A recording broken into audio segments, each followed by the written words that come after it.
Welcome to me, where suspenseful, thrilling, and mysterious stories will draw you into a world where the lines between reality and fantasy seem to blur. When the night falls, when all the sounds gradually quiet down, leaving only your own heartbeat and breathing, that's when these stories begin. Tensions, unsolved mysteries, moments that will make you hold your breath in fear or curiosity, all are waiting for you ahead. Find a comfortable seat, dim the lights, and let this sound guide you on a journey that is not for the faint of heart. I want each of you to leave a comment sharing where you are in the world. And if you are enjoying the episodes, don't forget to give a like and subscribe to the channel now. Relax. Are you ready? If so, join me in the first story right now. Keep going. Suddenly, I looked up. Was I asleep? Had I forgotten my flight?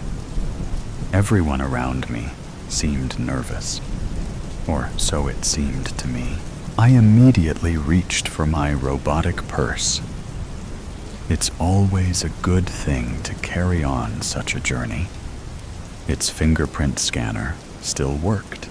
I looked across the way at the panini shop, at which point there was a thunderous roar in my belly. Suddenly, the sound of a plane landing. Attention customers, flight boo, boo, boo to San Francisco, now boarding. Aha, I've caught you. I immediately grabbed at anything I could. Things that I was pretty sure were mine, or that would be nice to own in any case. As we all stumbled toward the flight gate with our boarding pass, it became obvious that we weren't all going to get the window seat in the cockpit. Someone was going to have to fly the plane. You can handle this, young Hopite, I said to myself. Remember your training, yon grasshopper. I walked up to the gate like a supermodel doing her taxes. It wasn't easy being this funky.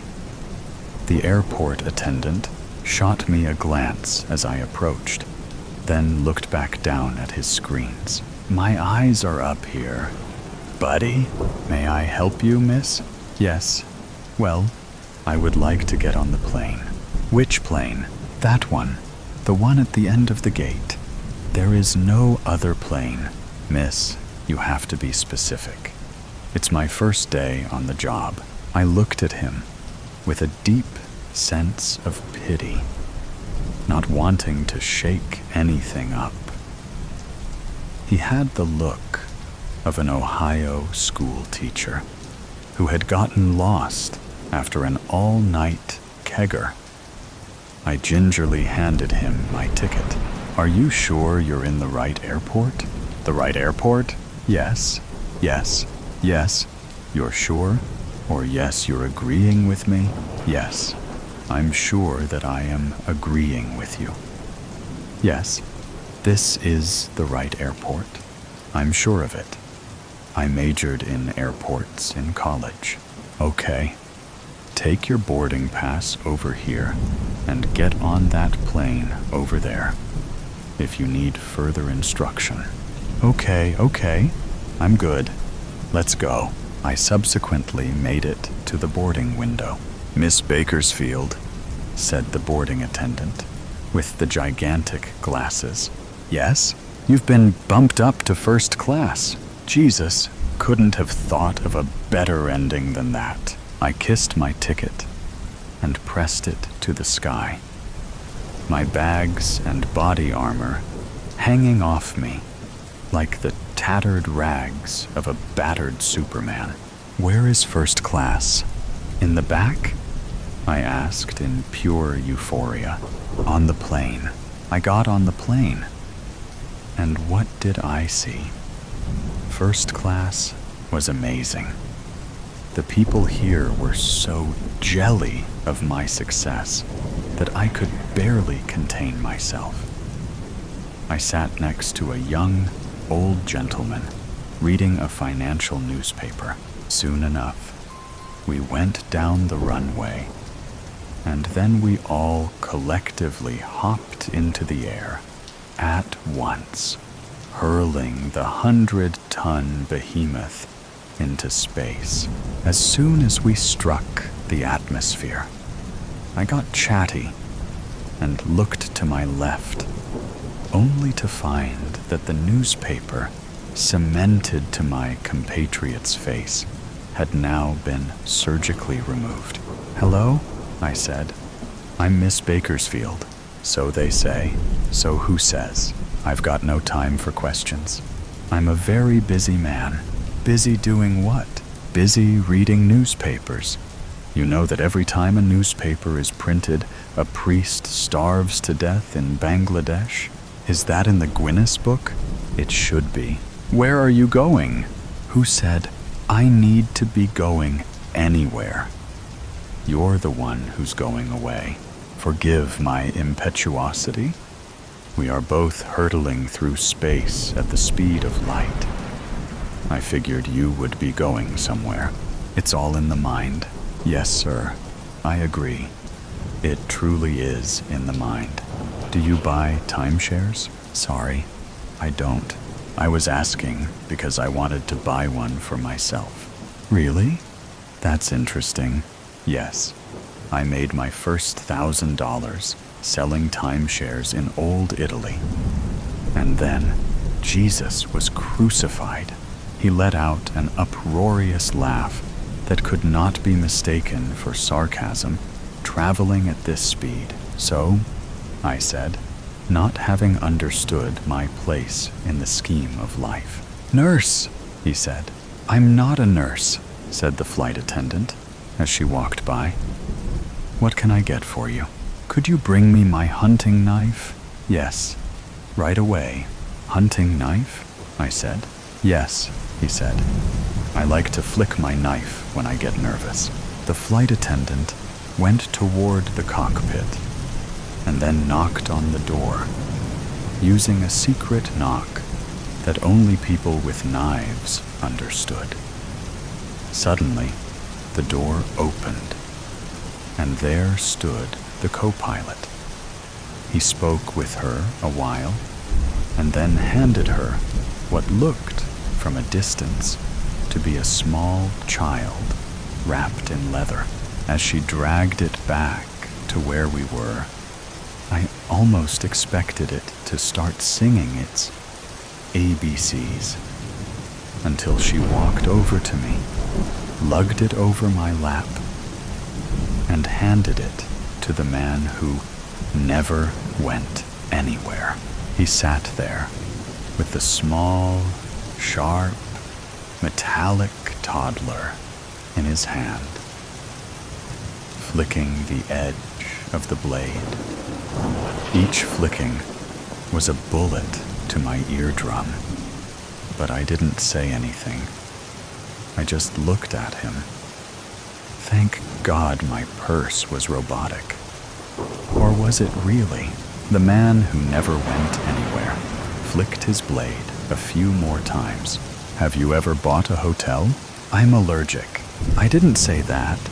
I said, did you ever buy a hotel?" "Well, I am in first class." Now that's a classy response. I like you.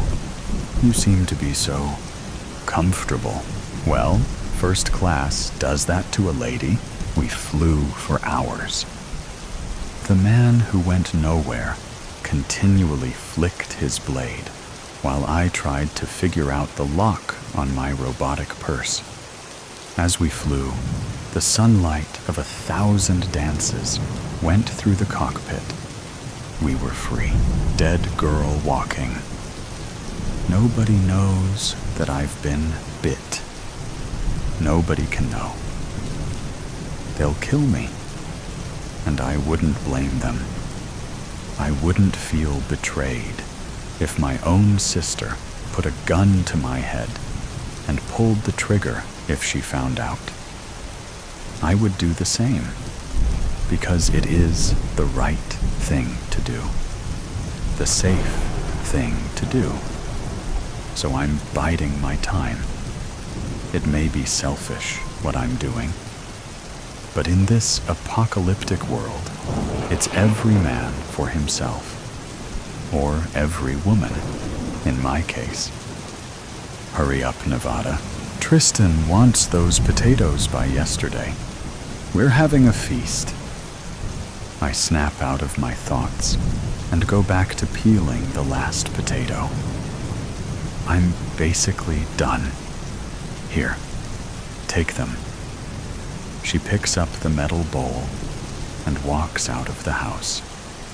All the makeshift houses were built in a big circle after the apocalypse, so we're all like one big family. Our house isn't much. A run-down cabin, really, in the middle of a field that's in the center of the great woods.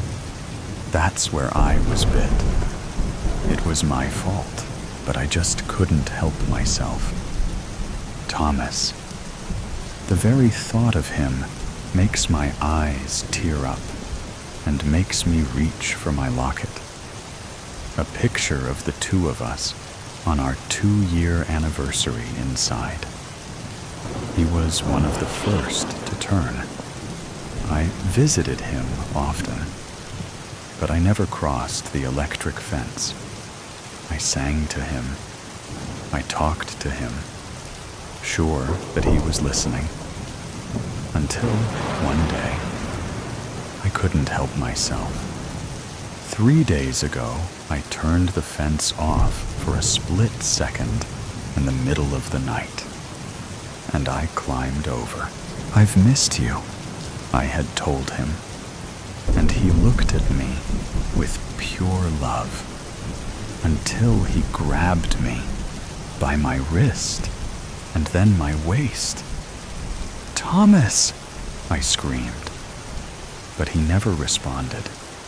He threw me to the ground, and I realized that he wasn't looking at me with love. He looked at me with hunger, with fury, and he bit me. I screamed and screamed until he let me go, but not before tearing a piece of my midsection out. He felt pity, and he ran. I crawled back through the fence, and I turned it back on. I couldn't get help, so I stitched it up myself. I wrapped it in bandages and threw the bloody shirt far over the fence. I brush my fingers past the stitches as I remember. I wince at the pain. My plan is to wait until the last moment. Then in the middle of the night, like so many other times, I'll sneak off to the fence. But this time, I'll go over and I won't come back. It's best this way. Nobody has to suffer. They won't kill me or throw me to the zombies before I'm ready. My sister will think I was eaten by a bear. Or maybe they'll tell her that I got drunk and fell off a cliff. She wouldn't be surprised. My lips have touched more whiskey than water since Thomas turned. I walk out of the house and towards the crowd of people gathering in the center of the house circle. A big table is in the very center. I go up to Evangeline, my sister, who is setting up the tables. Why the big celebration? She looks up from the utensils and napkins. He wants to celebrate nobody being infected in the last year. She hesitates. Thomas marks the last person bitten. My eye twitches, but Eva doesn't seem to notice. I walk away from her without another word. I cannot hurt them. I cannot hurt Ava like this. I will leave tonight, after the feast, so I can have one last goodbye. I go back inside our house and get out my best outfit, the only dress that I had left, and my bright diamond heels, the most expensive thing I still had. My mother and father had gifted them to me before they were killed. Not by zombies, by a human, long before the apocalypse even started. I've never worn them to try and preserve them, just in case the apocalypse ever ended. I had a false hope that someday things would be normal again, and I would graduate or have my wedding in diamond heels. But I messed everything up. Eva will get my heels. She's begged for them for years, but I'm wearing them to the feast.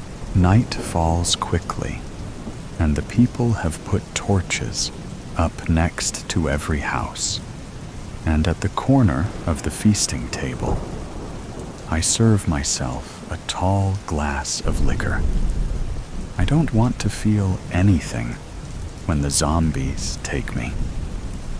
I can see the townspeople eyeing me and then staring at my drink. Everybody in town knows about me. The girl that used to have the kindest eyes and a bubbling personality. The girl whose eyes have lost their shimmer, whose soul has turned bitter. The girl who kept to herself inside her house and plugged her ears at every town gathering. Until now.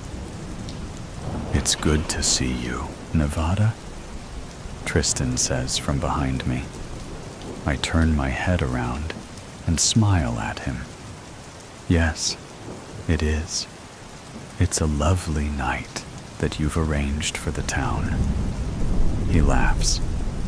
It's what I do best, sweets. I smile at that. My nickname since I was a little girl. I'll miss Tristan. He walks over to greet a couple that just approached the table. I look around the field to see happy people, dancing and singing, drinking, eating, and cheering. Oh God, what am I still doing here? It's not just my bite that could infect them. It's me. I've been infecting the town, my sister, and Tristan. I don't fit here anymore. I suck up their happiness. I don't belong. I have to leave right now. I quickly find Eva and ask her to walk with me. What's wrong, Nevada? I flash my most convincing smile at her. Nothing. Just wanted to spend some time with you. She looks at her feet. I love you. You know that, right, kid? I ask her. She looks up at me and smiles. I love you too, no matter what. She hugged me tightly. The first hug she had given me in over a year, and I hugged her back. Listen, Ava, I started. I'm sorry for not being there for her skin. It smells delicious. Her eyes, they're so pretty. I want to know what they would look like in between my teeth. And I bite her, and a couple drops of blood flow from her cheek and into my mouth. I greedily gulp it down, and I crave more. I want to hurt her. I have to hurt her. So I bite deeper, and then she starts to scream. It's an agonizing and ear-piercing scream. I am startled by the scream, and I jump back. And the split second is all I needed to snap out of it. No. No, no. It was never supposed to be like this. I wasn't supposed to hurt her. I run to get help, spitting her blood out of my mouth and wiping my face with my sleeve. I run as fast as I can. "Tristan!" I scream. "Please! Anybody!" I need them to kill me, or to help Eva, if they can. Tristan looks up and walks towards me. A crowd gathers around him, muttering, afraid. "What is it, Nevada?" he asks, obviously agitated. Suddenly the crowd behind him gasps, and Tristan whips his gun out from its holster. I prepare to be shot, but quickly realize he isn't pointing it at me. His gun is pointed at Eva. She is slowly crawling towards us, blood streaming down her face, and an obvious bite marks her cheek. "No, don't shoot her," I scream and try to lunge towards Tristan. "She's infected," he says as he shoves me off. Eva looks up at me, hurt. There is agony and fear in her eyes, but the thing that she feels most is clear: betrayal. Tristan pulls the trigger. Once, twice, and a final time. I fall to the ground beside her. Bullet holes pierce her small body. She's dead. She hasn't turned yet, but they killed her.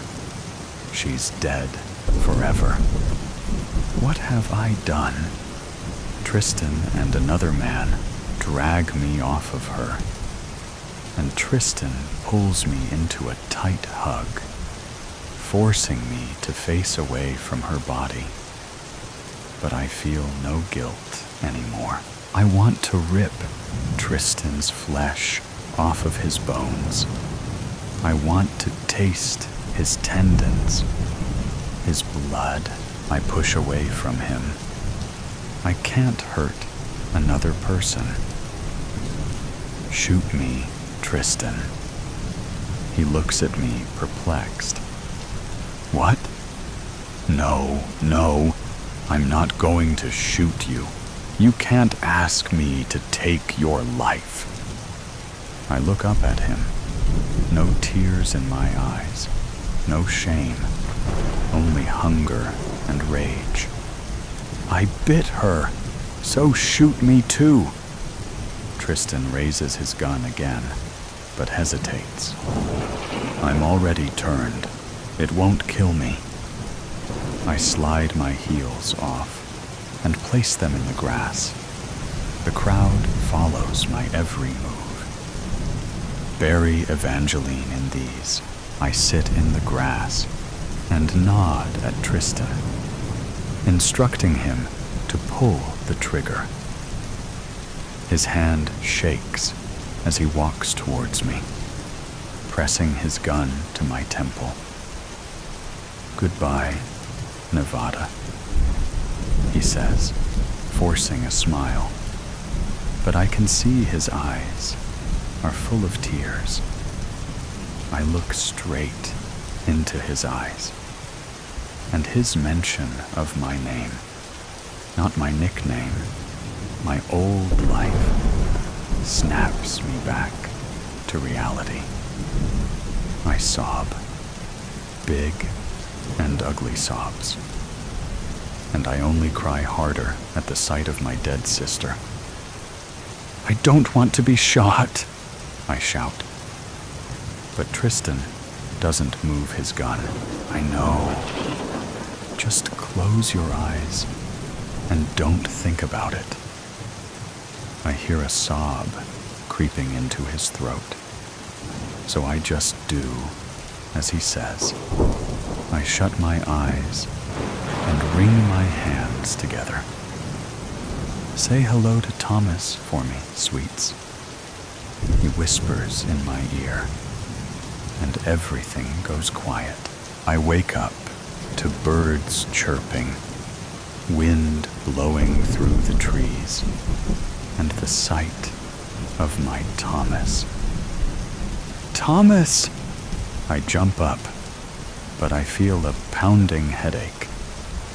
I put my hand to my forehead and feel a steady stream of blood coming from a bullet. But I don't care. Thomas is here. He holds my face. I've missed you, love, escaping nothing. I felt the light before my eyes actually saw it. Warm and soft, almost tangible, like a blanket draped across my skin. How long had I been lying there? I tried pushing myself up from the ground, but nothing seemed to want to work properly. It was as though I'd never attempted to move before. Finally, begrudgingly, my body began to obey my brain. I turned over and began to sit up as I blinked and squinted against the blinding yellow that seemed less a comforter and more an attacker now. My ears were coming to life as my hands instinctively moved to cover them in hopes to drown out the high-pitched ringing. Slowly, my sight and hearing both began to come into focus. Dust hovered in the air around me. What had just happened? As I stood up, I racked my brain for anything that could help me understand my surroundings. My legs were as untrustworthy as my memory, however, so I quickly sat back down on the dark green grass. Okay, let's try this again, I encouraged my limbs. I took my time getting on my feet, watching my legs carefully as they strained. I had no coverings on my feet. I had no coverings on the rest of my body either, it seemed. Scanning the horizon, there seemed to be no one around to notice my nakedness. Nothing I could see indicated that there were any others at all, actually. I began walking towards the hill that lay in front of me. It was steep, but not so steep that my aching, wobbly legs couldn't manage to navigate it with a little help from my hands. When I reached the peak, I could see for what seemed like miles in every direction. Hello? I called to my left. Hello? I called again. Is anybody there? Where was everyone else? I began to walk down the hill, continuing in the same direction. Hundreds of large, sharp rocks jutted from the ground, as though driven up by some unnatural force. I had to dodge cracks in the ground that wound incoherently about the land. Oddly enough, they seemed to be slowly closing rather than expanding. Hello? I called again. Is anybody there? I yelled. Everything around me was unfamiliar. Why couldn't I remember what happened? Was there anyone else? Or was I the only one who... No, I couldn't think like that. There must be others. I am in the middle of nowhere. There is no indication of civilization around me at all. So why should there be others here? There must be others. It wasn't a question of if, but of where. Hello! I screamed, nevertheless. I couldn't convince my mind that I would be out here all alone. The only response was the sound of a soft breeze, rustling trees in the distance. The sky around me was dark as my concern grew. I suddenly felt very exposed. The only safe place seemed to be the grove of trees that the breeze had discovered, so I started walking that way. Quicker, more quickly. Finally, I was running. Fear began to overtake me and drive me. At last, I stepped into the darkness of the woods and worked to catch my breath before examining my new surroundings. My eyes adjusted to the dim light quickly. Hundreds of trees surrounded me, but in the trees, I could see creatures moving about, jumping from limb to limb, flapping their wings for balance. Birds. Birds are here. That's a really good sign. What else? I walked forward, moving leaves and branches away from my face, pushing deeper into the woods. A low rumble that stopped me in my tracks began to emerge from the shadows. I could feel my heart rate quicken as a large animal stepped into what little light could penetrate the canopy. Its yellow eyes captured that light and threw it back at me as it brought its long, sharp fangs. I couldn't move, but I wasn't sure I wanted to either. The large cat walked towards me as it snarled softly.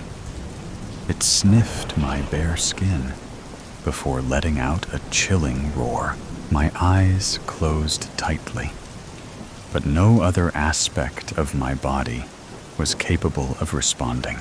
"Ah, he's over here," I heard someone speak.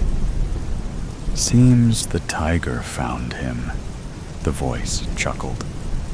The words seemed to come from every direction all at once. The tiger backed away and trotted back into the shadows. I followed her lead. While my mind told me I should have been relieved to hear the sound of another, something in me was trembling and fearful. I crouched down behind a tree, hoping the shroud of bushes would shield me until I could learn more. "You hide from me?" The voice was louder and echoed in my brain. I searched the woods frantically, but saw no one. Then I heard rustling in the trees and the sound of footsteps on the ground.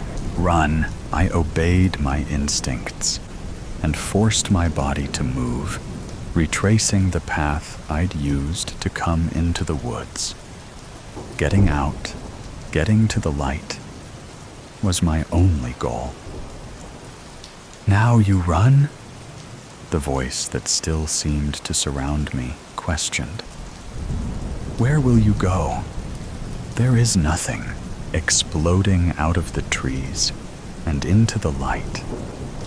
I pressed on towards one of the large shards of stone that pierced the landscape and slid behind it.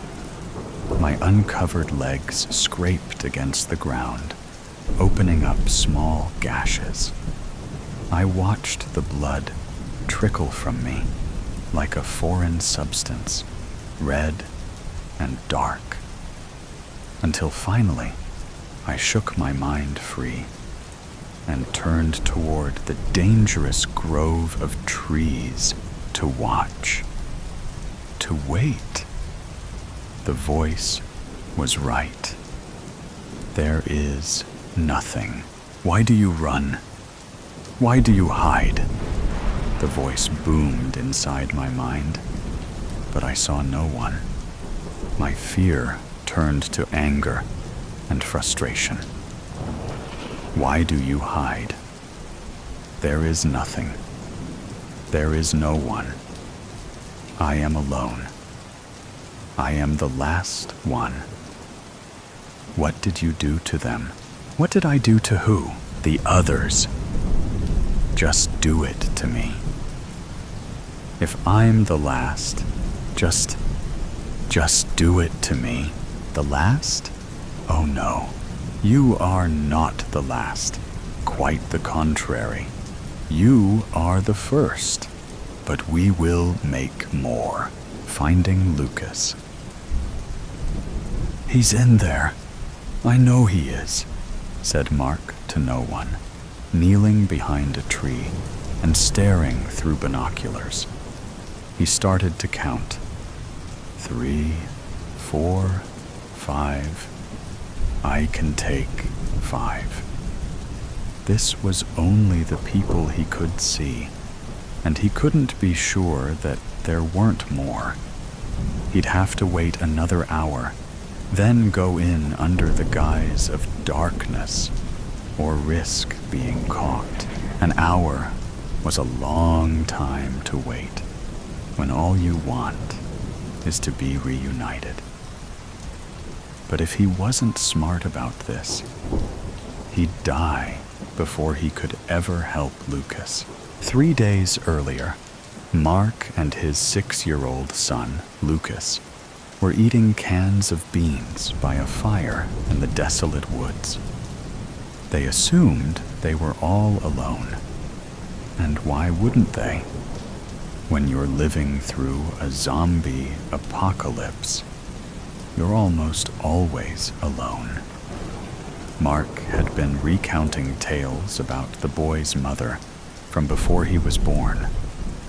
This only saddened Lucas, since he never got to meet her. She died giving birth to him, back when modern medicine wasn't hard to come by, and before the day of darkness, the name the survivors dubbed for the start of the apocalypse. Survivors was a funny word to both of them, since they hadn't seen a single other human in the past 6 months. The last human they saw met his end at the hands of Mark and his trusty 8-inch blade he kept strapped to his ankle. The red-headed drunk had stumbled upon the two of them while they were pillaging an already slim, rationed convenience store. Seemingly friendly at first, he approached them with a good-natured spirit.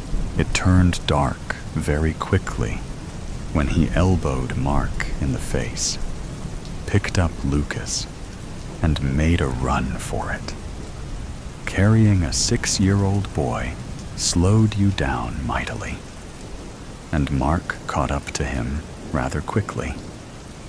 In the old days, Mark would have just tackled him to the ground and called the authorities. But that was the old days. Now, the only justice was the one you served up yourself. Mark stuck his blade directly between the drunk's shoulder blades, and he went down hard, splitting his head open against the pavement, choking on his own blood in the process.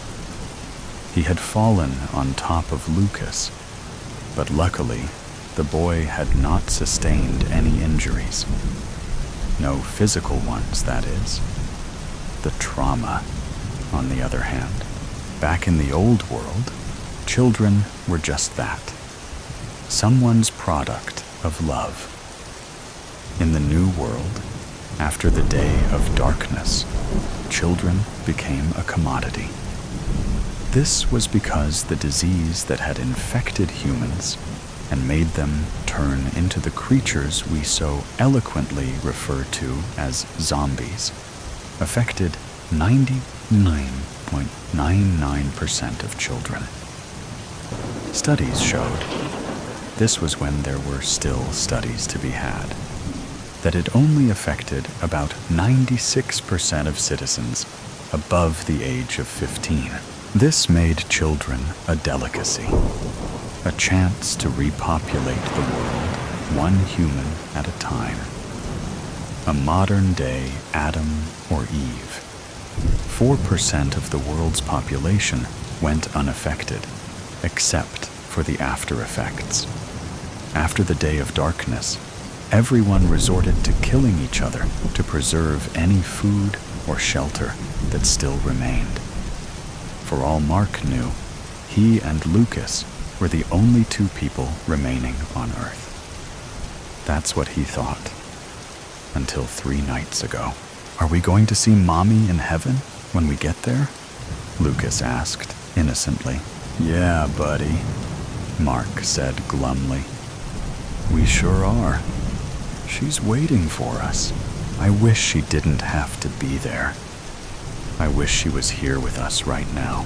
Me too, pal. Me too. They sat in silence, listening only to the crickets singing their nightly ballad and the sound of the spoons scraping against the bottom of the cans of beans. But then, crack. A twig snapped. Mark's ears perked up, but then the silence continued. He glanced around, and all he could see was darkness.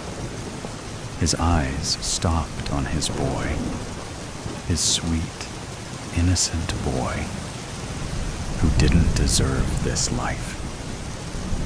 He deserved to be a normal kid, to grow up with parents who loved him, in a house with a swing set and video games on the TV. Instead, they were always on the run, preserving their lives. A tear formed in his eye as he stared, watching that wonderful boy spoon a mouthful of beans into his mouth. His son made eye contact and gave a smile, but then his face instantly turned to a look of terror. Mark noticed movement in the bushes behind Lucas and assumed Lucas's terror was brought upon by noticing movement behind Mark. Before he could turn around to see, Mark was knocked out cold.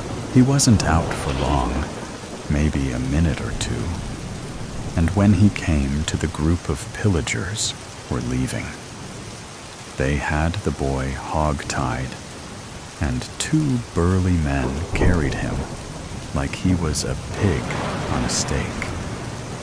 Mark went to jump up, but a knee met his back. At least he thought it was a knee. Instant pain struck him.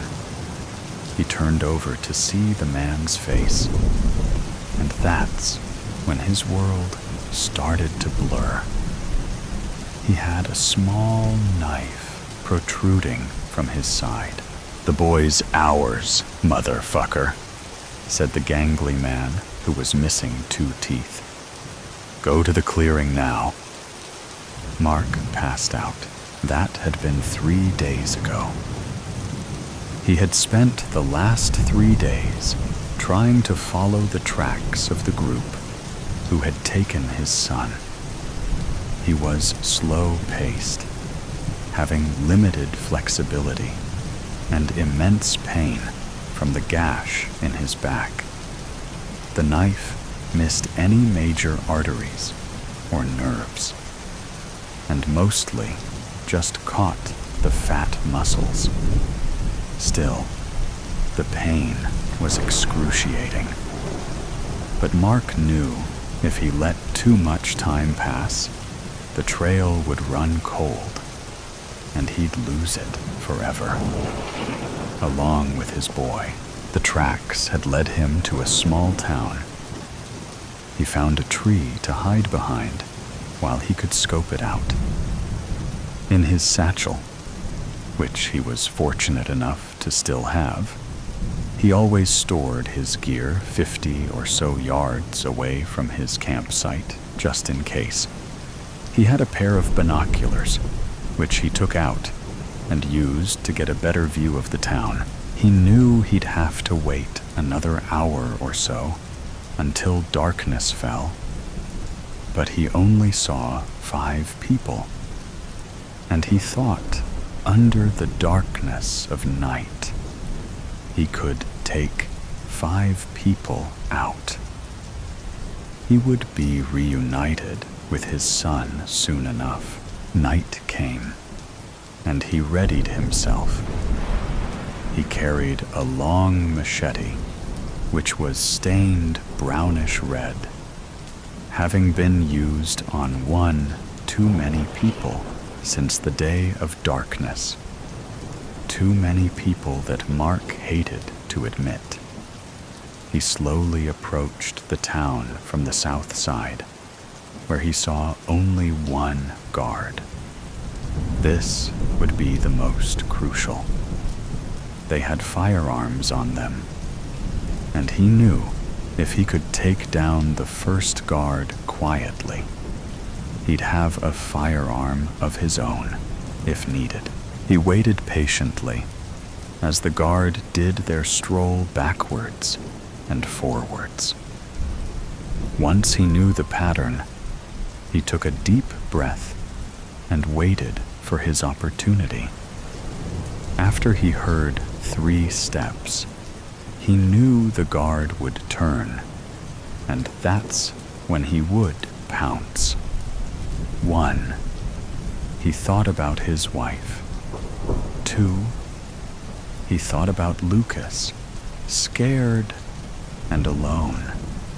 3, he knew it was time to pounce. Mark jumped out from behind the wall, and the guard turned around instantly.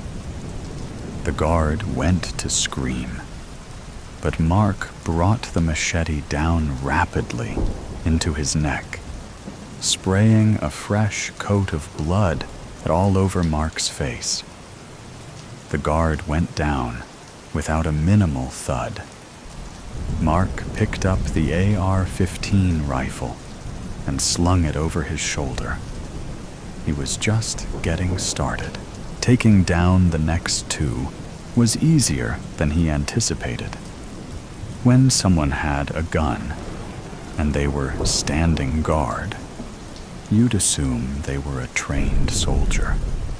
Sometimes, even Mark forgot that they were living in this desolate world. And these were just normal people who had normal jobs and normal lives before the world went to shit. He himself had been a CPA, and now he'd branded himself a modern-day Rambo. The world had changed, and everyone had to adjust. These 2 guards, 1 man and 1 woman, didn't even realize he was there until it was too late. He had grabbed the woman's mouth from behind while swinging the machete upwards towards the man, slicing from the bottom of his protruding gut right up to his chin, killing him instantly when it sliced his jugular. The woman fought, but Mark snapped her neck, killing her instantly too. 3 down and 2 to go. He had to find Lucas. Slowly, He tiptoed around the town, looking into empty house windows and around corners, until he finally saw a fire pit with 3 people sitting around it. They were enjoying dinner and joking and laughing. He recognized 2 of them immediately. The 2 bigger ones were the 2 who carried Lucas away. They had Lucas somewhere, and he intended to find out where. He approached them from behind, AR-15 raised at the biggest of the 3, set in his sights. He got as close as he dared before making his grand entrance. As soon as he stopped, he shot the tall guard sitting on the left of the fire straight through the head. The other 2 were startled. "Don't fucking move!" Mark shouted. They didn't. Both men raised their hands, but didn't dare turn around to face their attacker. Mark flanked them on the left, rifle raised, and aimed at them until they were in eyesight. "Where's my son?" the 3rd man said. "Mister, I don't know what." Mark shot him in the forehead, and his body collapsed with a thud. The remaining man, the 2nd guard, perked up stolidly, trying not to show any fear or weakness. "Where is he?" Mark said, anger trembling in his voice. His finger was pressed on the trigger with enough force that at any second the bullet could discharge. But he stood firm. "Where?" The man picked up a piece of meat from his place and took a bite. He smiled at Mark, then said, "This was his leg. It's delicious." Mark instantly felt numb. They had cooked and ate his son. This is what the world had come to. No, he couldn't believe it. The man was just trying to mess with him. And then the man started to laugh, slightly at first, then harder and more wildly. "No," Mark said, and pulled the trigger. The man's top half of his head was ripped off, and he fell backwards. Mark approached and stood over his body, then emptied the clip bullet by bullet into the man's chest. He was sobbing as he did it, and continued to pull the trigger until he heard that fateful click, click, click of an empty chamber. He fell to his knees, and that's when he felt the pang of steel press against the back of his head. The man who stabbed him, the gangly man with 2 teeth missing, was pressing a pistol against the back of his head. "Well, looky here. Back from the dead, I see. And from the looks of it, you're angry and taking your vengeance." The man looked around at all his dead friends. "That wasn't very nice. Now was it? You killed my son, cooked him, and ate him," Mark pleaded through tears. "And I'm supposed to be nice?" He was breathing heavily, angry and full of adrenaline. "Ate am?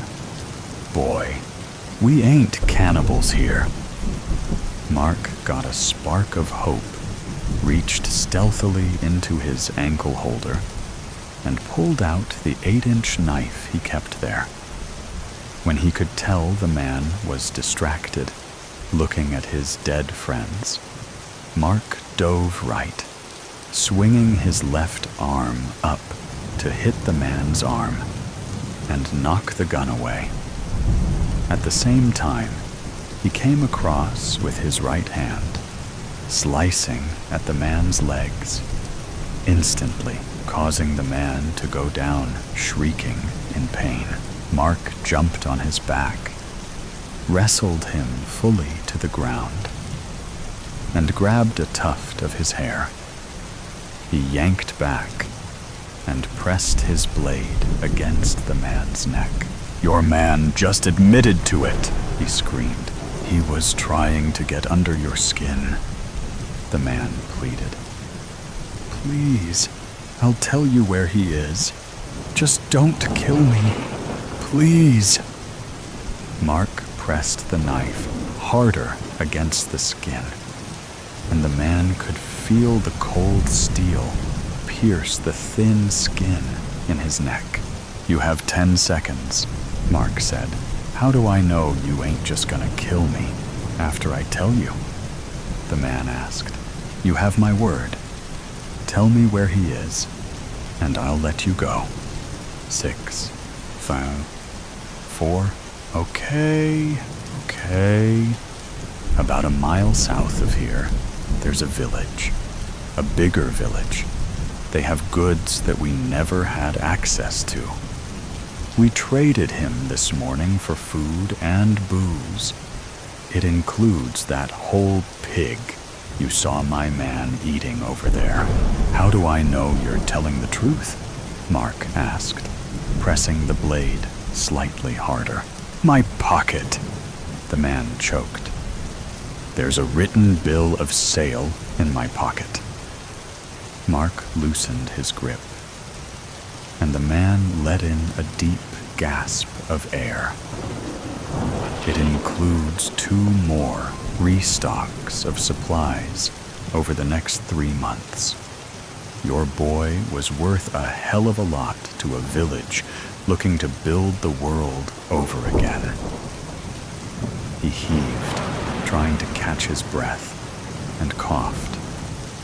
Mark reached into the man's pocket and grabbed the paper. He was telling the truth. "How many people in the village?" Mark asked. "I don't know. 20, 25 maybe." Mark had what he needed. "Take the paper and use it to barter for your—" Mark slit the man's throat before he could finish. Blood oozed from his throat at a rate Mark had never seen. The man went limp, and Mark stood up. He spit on the man's back. "Go to the clearing," he said, then kicked the man's lifeless body. Lucas was alive, still lost, but alive as far as he knew. He was in a village a mile away, with 25 people guarding it. He'd need weapons. He'd need rest. He'd need courage. Mark gathered up all the weapons and ammo he could find in the town and brought them into one house. He cleaned everything, loaded everything, and made his plan. He'd sleep, heal, and rest. Then tomorrow, he'd get his son. One way or another, he'd get his son. All in this together. Why are we still here? Because we can't leave. Not yet. Who says we can't? We don't even know what we're waiting for. You don't get it, do you? This isn't about waiting. It's about figuring things out. Figuring what out? We've been over this 100 times. There's nothing left to figure out. You're wrong. There's always something left. A piece of the puzzle we're missing. Puzzles are for people with time. We don't have time. Hey guys, what you doing? Don't you dare say that. We have all the time we need. then why do I feel like the walls are closing in? Because you're panicking. You always panic. Of course I panic. You're the one pretending everything's fine. I never said it was fine. I said we're working on it. Working on it. We're running in circles. Calm down. You're making this harder than it needs to be. Harder? It's already impossible. We're trapped in here. We're not trapped. We're contained. Contained? That's just a fancy word for stuck. No, it means there's a purpose. A reason we're still here. Stop with the reasons. I just want out. Yeah, same. I was just over there. And go where? Where do you think out even is? Anywhere but here. Anywhere I can breathe. Breathe. You've been breathing just fine. Wow, rude. Have I? Or have I been suffocating this whole time? That's dramatic. Even for you. Don't patronize me. I'm not. I'm just saying you're looking at this the wrong way. And you're saying that like you have all the answers. I never said I did. But at least I'm trying. Trying? You're the reason we're still here. Me? You think this is my fault? Of course it is. If you hadn't... Stop. Don't go there. Why not? Afraid of the truth? I'm not afraid. I just don't think blaming each other is helping. Helping? Nothing's helping. That's because you won't let it. Won't let it? I'm the only one trying to get us out of this mess. It is a bit untidy around here, to be fair. You call yelling and flailing trying? That's not trying, that's flailing. At least I'm doing something. Maybe what we need is to stop doing and start thinking. Thinking? We've been thinking ourselves into knots. Knots can be untied if we're careful. I don't want to be careful. I want to be free. You keep saying that, but you don't even know what freedom looks like. It looks like not this. Like not you. Funny. I was about to say the same thing about you. Maybe that's the problem. Maybe we're the problem. No, not we. You. Me? Don't start pointing fingers. Why not? You've been pointing them at me this whole time. Who are we pointing at? Because you don't listen. Neither do you. Enough. All of you, shut up. Who are you to tell us to... Wow. Double rude. No, I'm done with this. I've had enough of your bickering. And what do you plan to do about it? I'm going to end it. All of it. You wouldn't dare. Try me. Wait. We can talk about this. No more talking. No more excuses. Please don't. We can figure this out. Too late. It's time to let go. Let go of what? Of you. Of me? What does that even mean? It means I'm done carrying the weight of all of you. All of us? Oh, that's rich. You're the one who's always so heavy-handed. Am I? Or am I just the one who has to clean up your messes? Messes? Don't pin this on me. I didn't ask for you. And I didn't ask for you. Any of you. Aw, that's mean. Great. Here we go again. With the martyr complex. It's not a complex. It's reality. Reality?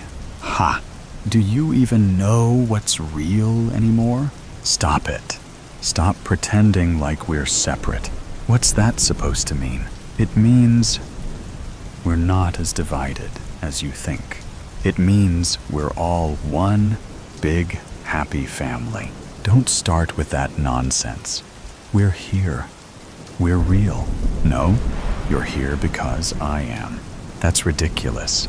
We're here because we exist. You exist because I let you.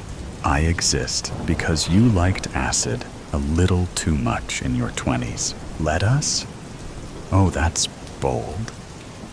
What makes you think you're in charge? Because without me, there's nothing. No thoughts, no plans, no voices. Voices? You're hearing voices now? Yes, yours. Constantly. Every waking moment. Wait.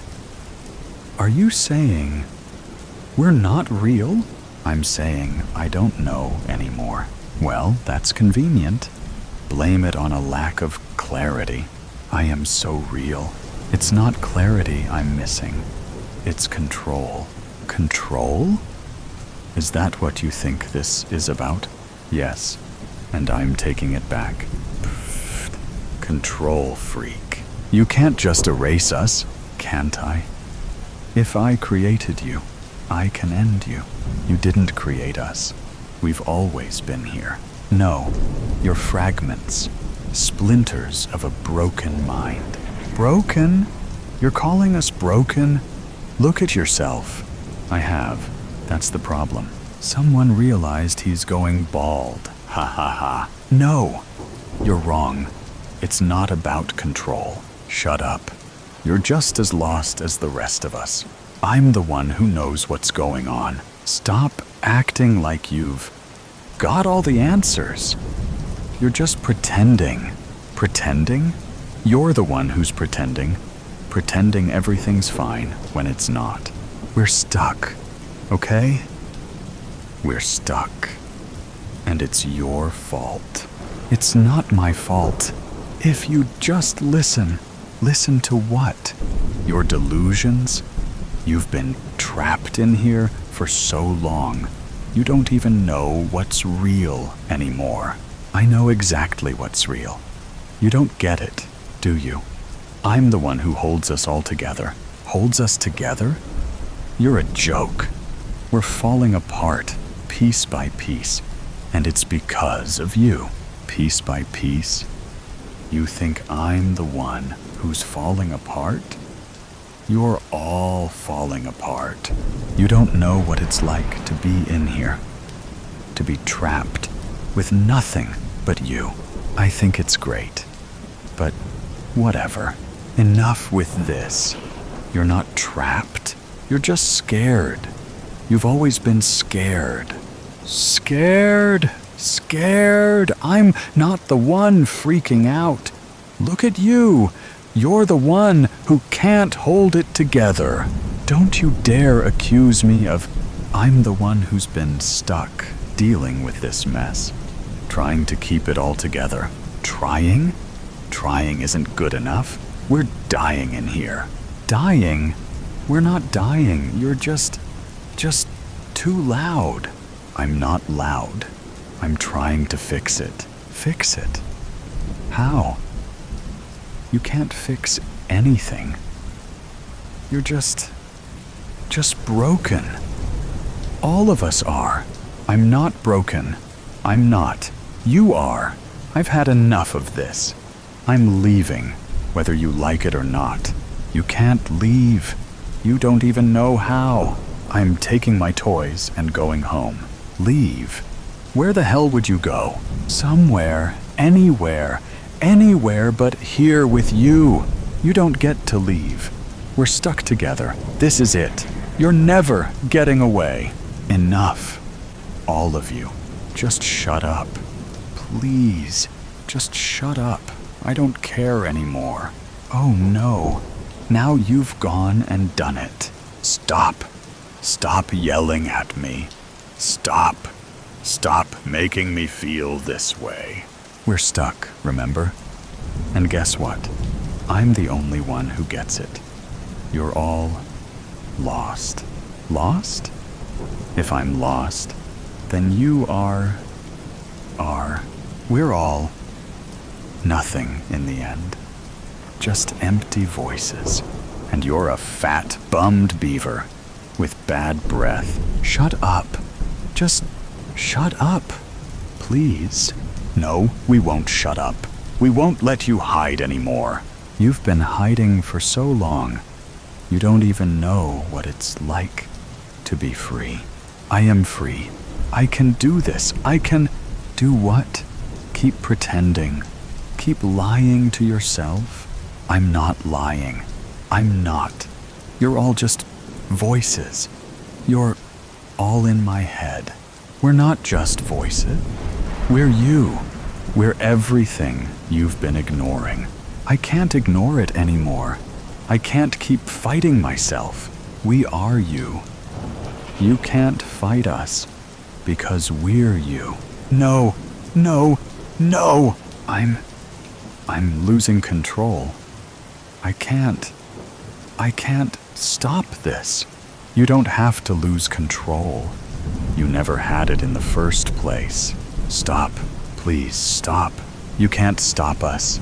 You can't stop anything anymore. Why are you fighting? We're all in this together. We're all in this together, you and I. We're all in this together. Oh my God, seriously? You're singing now? Yeah, we're all in this together. You can't escape this, no matter how hard you try. No, you're all just pieces of me. I don't want this. I never asked for this. You don't get to decide that anymore. This is who you are. No, this isn't who I am. This isn't... We're all in this together. That was such a shitty movie, by the way. What do you mean? Grease was a great movie. Grease? It wasn't Grease. It was Rocky Horror Picture Show. No, shut up. Please. We're all in this together. It was Wicked, wasn't it? That green W. Enough! Stop yelling at me. We can't. We're already screaming inside your head. I just want some peace. Can you give me that peace? What's peace? Do you even know what that is? Peace is, I don't know. Not this. Not this? What's wrong with this? Everything. It's chaos. It's madness. We're all in this together. Oh, God. You're still singing that. Stop it. We're all in this together, you and I. And I'm not stopping. Why are you doing this? Why can't you just leave me alone? We don't leave. We are you. You're just pieces of me. Little, obnoxious pieces. Little, obnoxious pieces. I'm a star. Star? You've been singing the same song for 10 minutes. We're all in this together. We're all in this together. I'm going to lose my mind. Too late for that. You lost it a long time ago. Shut up. Just shut up. We're all in this together. We're all in this together. Ugh. Why is it always the worst one that keeps singing? I can't help it. It's a catchy tune. It's not even a good song. Who are you to judge? You're the one stuck with me. Yeah, I am. Great. Just great. Look, it's not so bad. We're all in this together. You're ruining my life. Ruining? I'm enhancing it. I'm the star of the show. No, you're not. You're the nightmare I can't wake up from. I'm not a nightmare. I'm the musical number. Stop singing, please. We're all in this together. I hate you so much right now. Oh, come on, you love me. Never, ever again. We're all in this together. Can you just die already? Nope. I'm here for the long haul, buddy. I swear. If I hear one more note, we're all in this, No! Stop! Together. This is my life now, isn't it? Yep, you're stuck with us. I'm gonna lose it. You already did. The woman and the beast. Professor Manda entered the lecture hall, and the entire auditorium fell silent upon noticing her presence. She tapped the floor as she walked in her blocked purple heels which complemented her purple and green Ankara dress. Her braided hair was styled in a small bun, and she adorned her normal-sized earlobes with silver earrings. She looked the part as she stood in front of the people. She was the wife, the mother, and the first woman professor in her town. She stood at the podium and leaned forward into the microphone. She began to speak. It is said that a woman of greatness never sleeps at night. In the light of day, she is loved and respected by all, but in the stillness of the night, she is haunted by her own shadow. She paused to pose a question.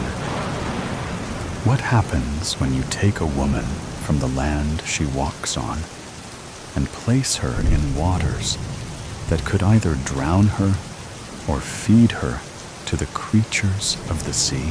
Taking a sip of the black coffee prepared for her at the podium, laced with a shot of Irish whiskey at her request, she savored the acquired taste and answered her own question.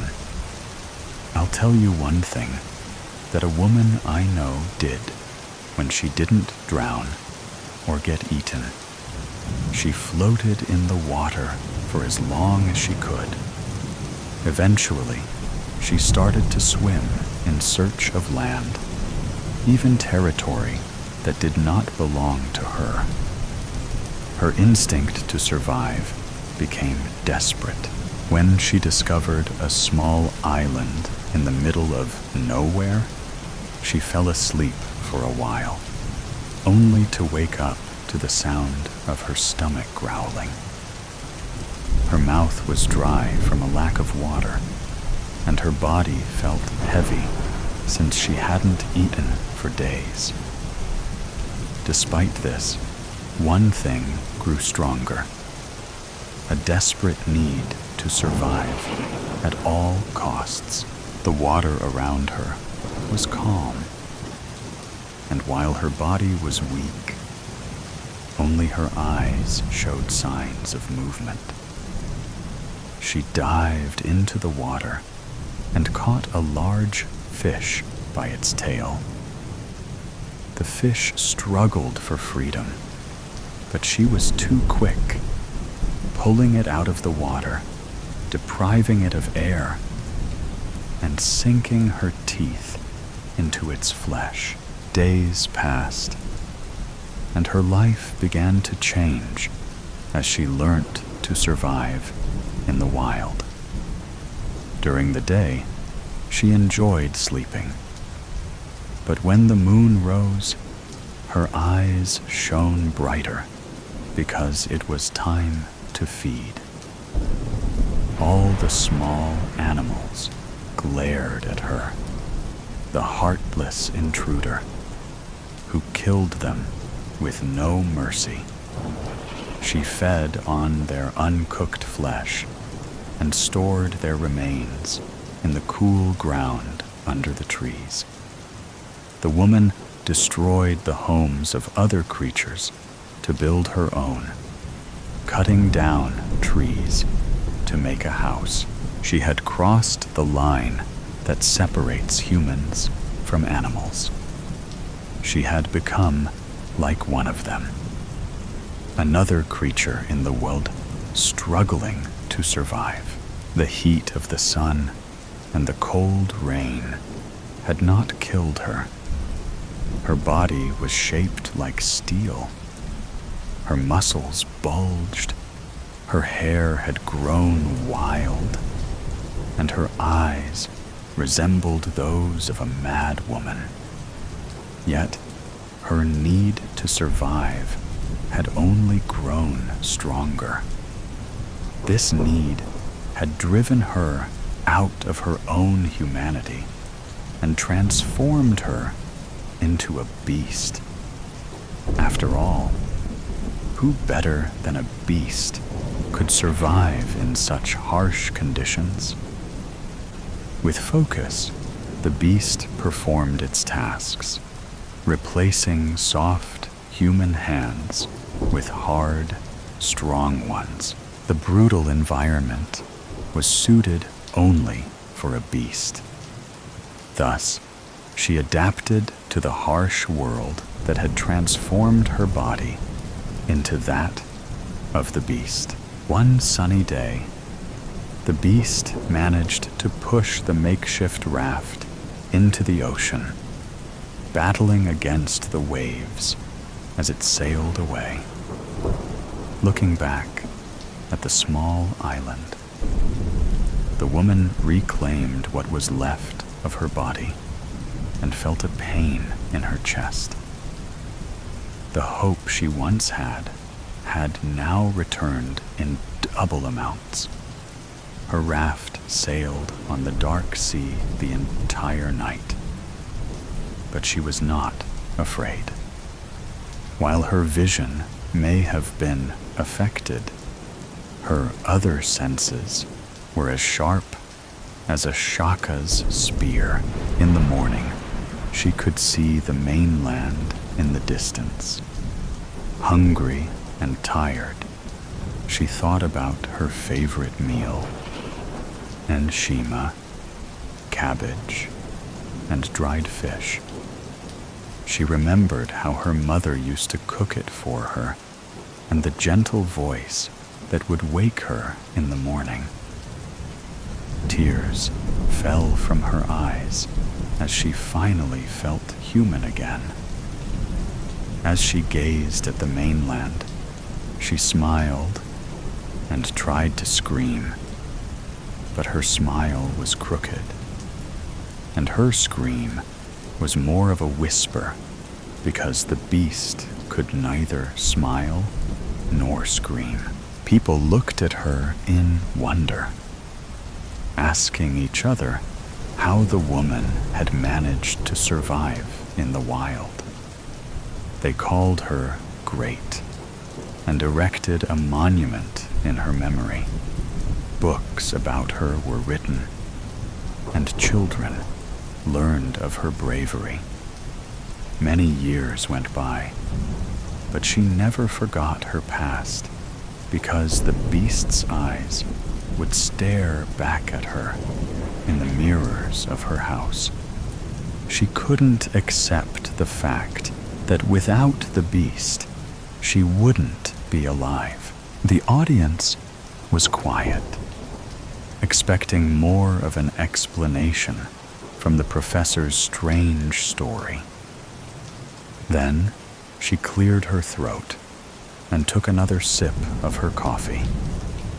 As the hot liquid went down her throat, she said shakily, "Only losers drown in earthly miseries or die by becoming a beast. Sometimes, just sometimes, one has to become a nightmare in order to live in her dreams. And with that comes the consequences of that decision." There was dead silence after that. Then, after a minute, a faint clap sparked the whole crowd to applaud and finally give her a standing ovation. Professor Manda walked to a covered figure and unveiled an erected statue of her at the entrance of the auditorium. Many students flocked to her to get their copies of her latest book signed. The day felt long, and she was thankful it had finally come to an end as she entered her house at midnight. She staggered to her children's bedroom and saw that they were sleeping. The coffee had done its job, making her feel tipsy. She entered her own room and was greeted by her husband's loud snoring. As she stepped further inside, she took off her earrings and placed them on her vanity table. However, when she looked up, she suddenly screamed at the reflection staring back at her, the quiet island. When Flo heard the car approaching, she darted off the road and crouched low behind an olive tree. She didn't dare move. At 13, she knew how dangerous it was to be out here alone. The car rattled past, the sound fading in the distance, leaving only the hum of crickets. As she stood up, the ground beneath her tilted, like the deck of a sinking ship, and she had to clutch the tree for balance. Another dizzy spell. They'd been hitting her all morning. She needed to find food, and soon she stepped back onto the road and started walking. After about an hour, as the sun crept over the mountains, Flo spotted an orange grove a few paces off the road. The ground was littered with fruit, but most had passed their best. She saw a couple of ripe ones still clinging to their branches, and after a few attempts, she managed to jump high enough to reach them. She sat down in the dappled shade and demolished the fruits. The juices ran down her chin, but she didn't care. She hadn't eaten real food in weeks. After a short rest and a brief pee in the bushes, Flo continued along the road. She didn't know how much further she'd have to walk, but she knew that so long as she kept the mountains behind her, she'd be all right. By mid-morning, Flo had given up wiping the sweat from her brow, surrendering her eyes to the stinging. She wanted to rest, but knew that the heat would only get worse as the day wore on. Besides, her parents would have surely woken up by now and discovered she had gone. Would they come looking for her? Would they be brave enough? Could they be brave enough? Flo pressed on, the trees thinning until there was nothing besides a few fragrant shrubs and yellowed grass. She grabbed a handful of thyme and rubbed it with her fingers, the sharp scent cutting through the dry air. Her eyes widened when she noticed the view ahead of her. "There it is," she said, running a hand through her hair, which was now thick and greasy. In front of her, not half a mile away, was the sparkling waters of the Mediterranean Sea. "Eat that, Duke of Edinburgh," she said, and laughed. In the distance, she could make out a small fishing village, with its rocky pier and shallow sandy beach. There were no boats at the pier, nor any out at sea. There were no planes in the sky, either. It was all so eerie. Flo had arrived in Crete less than 2 months ago. She'd been brimming with excitement for her first holiday abroad. But now, after everything that had happened, it seemed like a distant memory. She paused for a moment, her gaze drifting to a tiny island not far from the shore. It was too small to be inhabited by people, but she could see specks of birds circling above. She wondered if it was possible to swim to the island. Back in school, she'd earned her 200-meter badge, which she was quite proud of, though this distance looked at least twice that. Pulling herself away from the view, she followed the road. It twisted and turned and descended toward the town. And eventually, the surface transitioned from gravel to tarmac. The first building Flo came across was a row of holiday villas, each a different pastel color. She approached one of them, standing on her tiptoes so she could see over the stone wall and into the garden. There was a swimming pool, but the water was murky green. A body floated face down in the center. She wandered over to the next villa, which didn't have a wall, and was relieved to find that the swimming pool was empty. Unfortunately, the sunbed next to it was not. A woman lay flat on the bed, her arms dangling on either side. She wore a black bikini, and her spilled guts glistened in the sunlight, festering and dissected by the feral cats. Flo turned to leave, but after a few paces, her morbid curiosity got the better of her. She glanced back and stiffened. The woman was sitting bolt upright. Flo swallowed hard and hurried along the road. Behind her, she heard a low gurgle, wet and bubbling. The village was only a short walk from the villa. It had a central road that led directly to the seafront. Along the road were numerous shops that sold what her dad would call tourist tat. Trying her luck, Flo stepped into one of them at random. Inside, the air was thick and stale.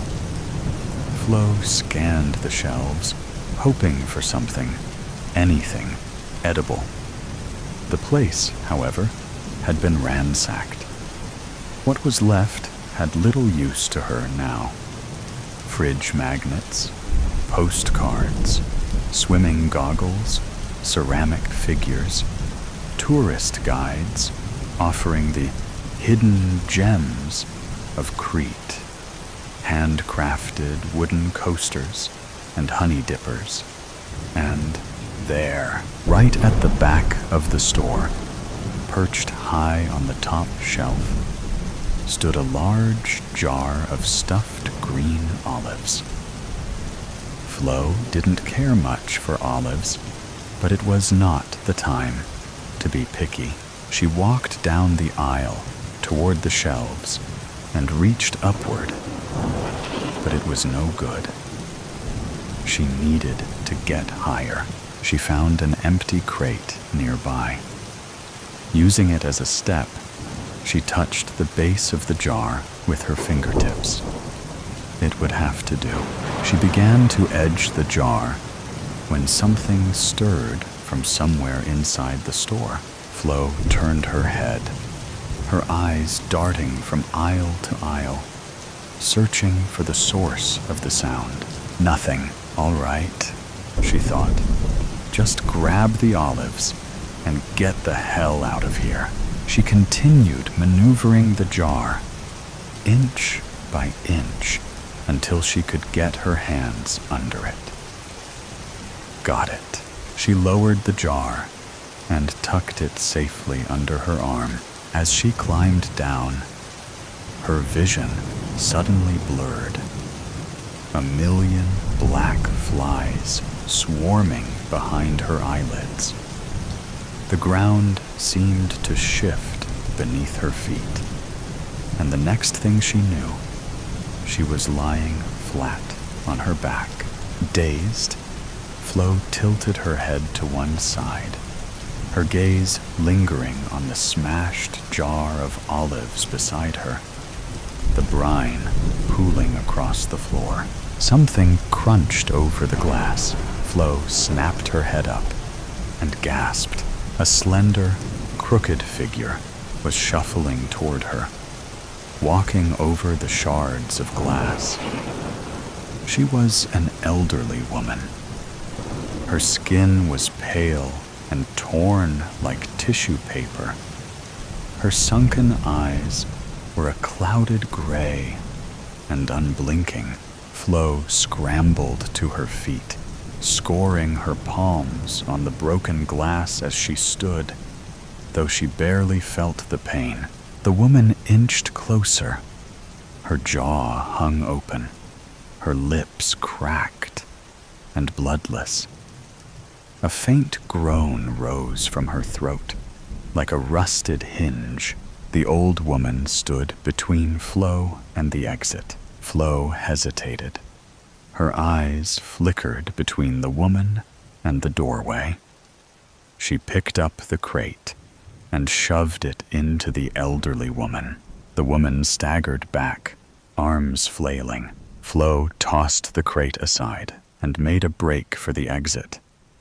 She was almost there when the light from the doorway darkened. A hulking creature stepped into the store. It stood 6 feet tall, its chest and shoulders matted with hair. Blistered skin peeled away in leathery strips, scorched by the heat. The creature gave a deep, sickening groan as it lumbered toward Flo. Behind it, more zombies filtered in. 2, 3, 4. So many. Flo stepped backward, but slipped on a smear of sun cream, landing hard on the floor. She yelled in pain. She grabbed the shelves and pulled herself up, knocking over a stand of sunglasses that clattered to the floor. Flo spun around and froze. The elderly woman stood at the end of the aisle, blocking her path. "No," Flo whispered. A wave of hopelessness overwhelmed her. She pressed her back against the wall, her body trembling. The undead closed in. Flo squeezed her eyes shut, bracing herself, waiting for the inevitable. 1 second, 2 seconds, 3 seconds, 4. She opened her eyes. The zombie, the big one, stood in front of her. The stench was suffocating. Flo held her breath, remaining completely still. She watched with confusion as it turned its back to her, looking down at where the sunglasses had landed. The others slowed too. Flo frowned.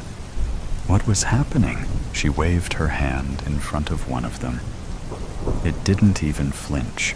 They must have been attracted to the sound, Flo thought. They're not interested in me. Flo slipped past the mob. They looked almost as confused as Flo felt, and stepped out into the blinding sun. I'm invisible. For the next couple of hours, Flo embraced her newfound superpower. She raided the shops and managed to scavenge a box of honey-soaked pastry nests and 2 cans of Greek lemonade. She consumed the lot in one sitting before moving to other shops, trying on dresses and sun hats and expensive jewelry.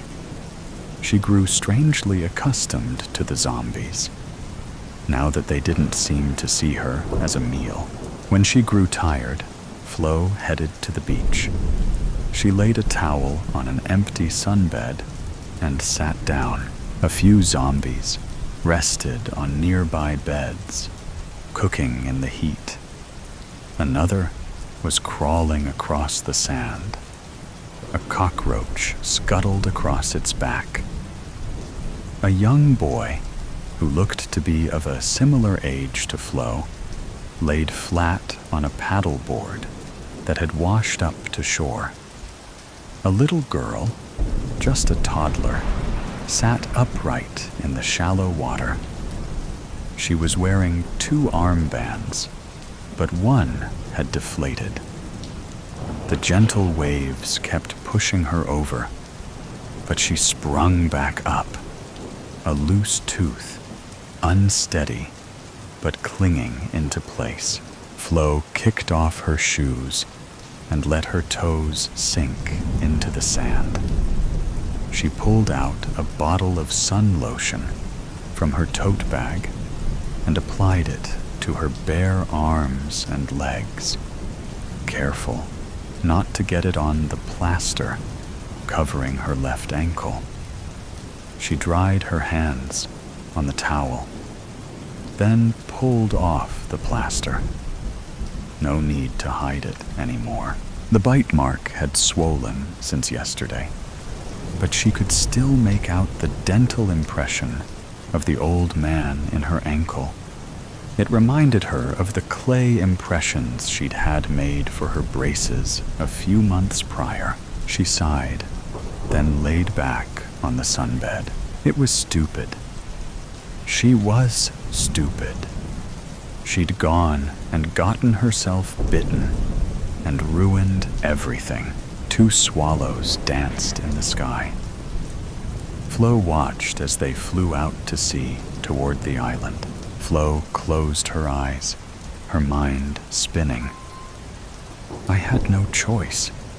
I had to run away. I couldn't let them see me like this. She tried to focus on the sounds. The fizz of the sea foam, the rise of the crickets, the chirp of the birds, the soft groans of the undead. Flo drifted to sleep. When Flo woke, the shadows were stretched long across the sand, and the sound of the crickets had died back.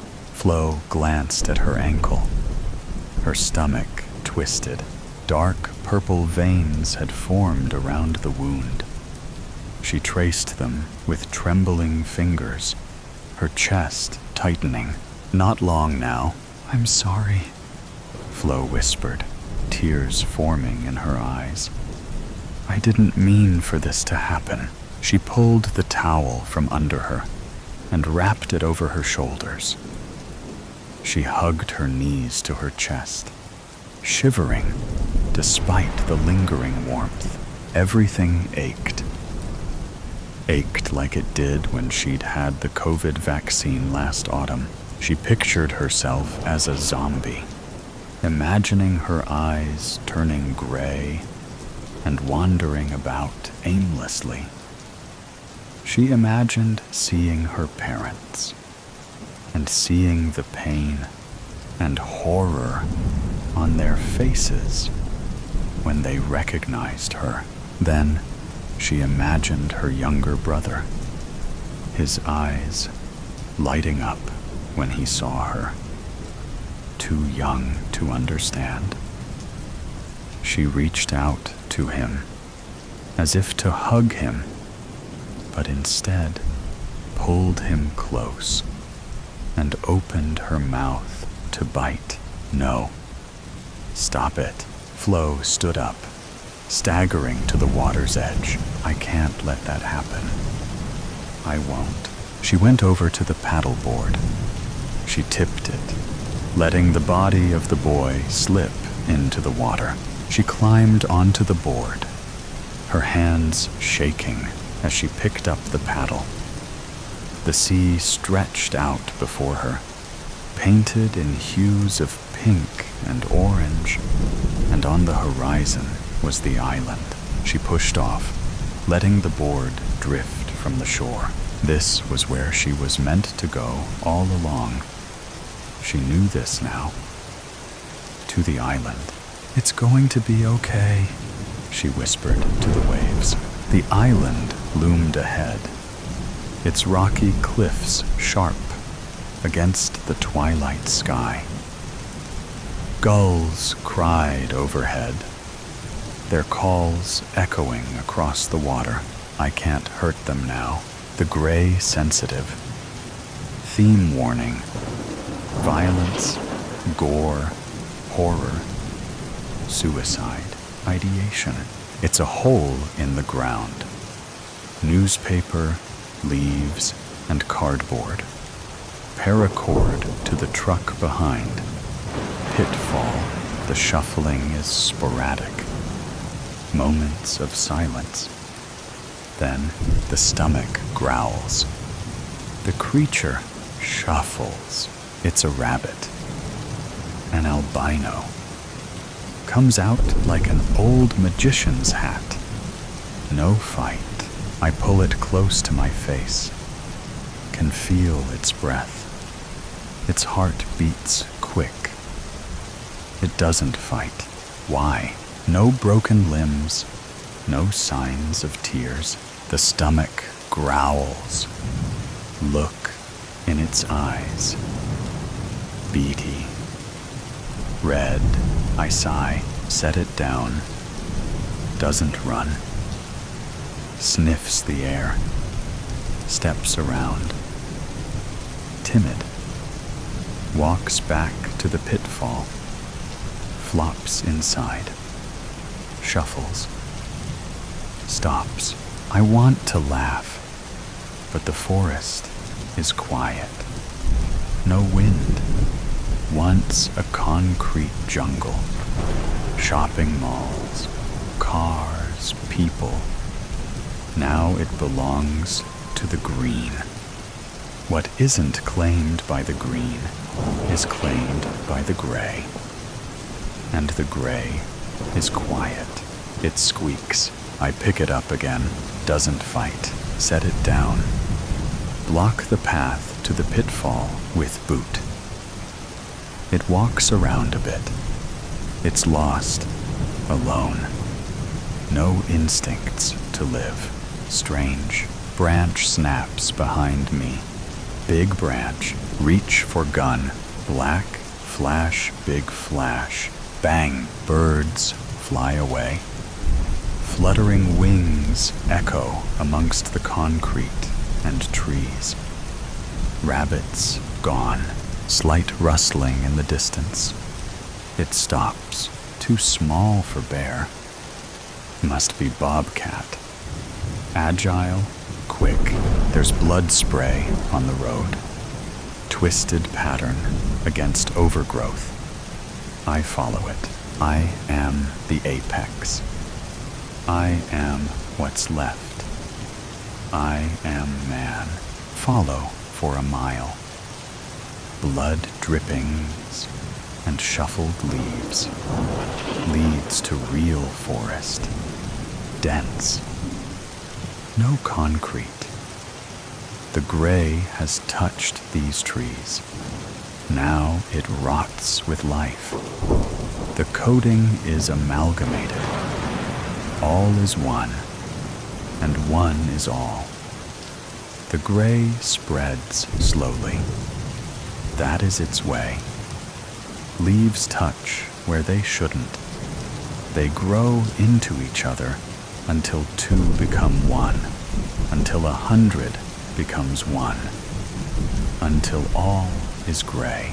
The trail of the beast walks the line between life and fake life, where the earth is still brown, the ground's too dry to give a distinct print.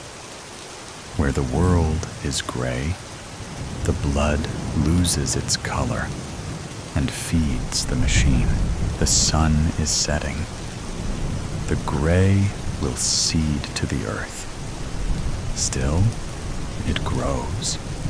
The whole of it, the lot of it, pushing over the trail, seeping into the earth, must follow the color until there is none left. Dusk has set.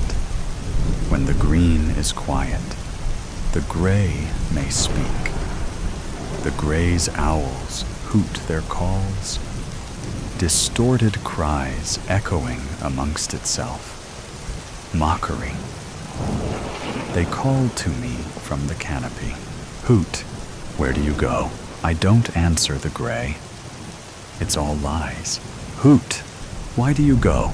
I don't answer. Derek, more human this time.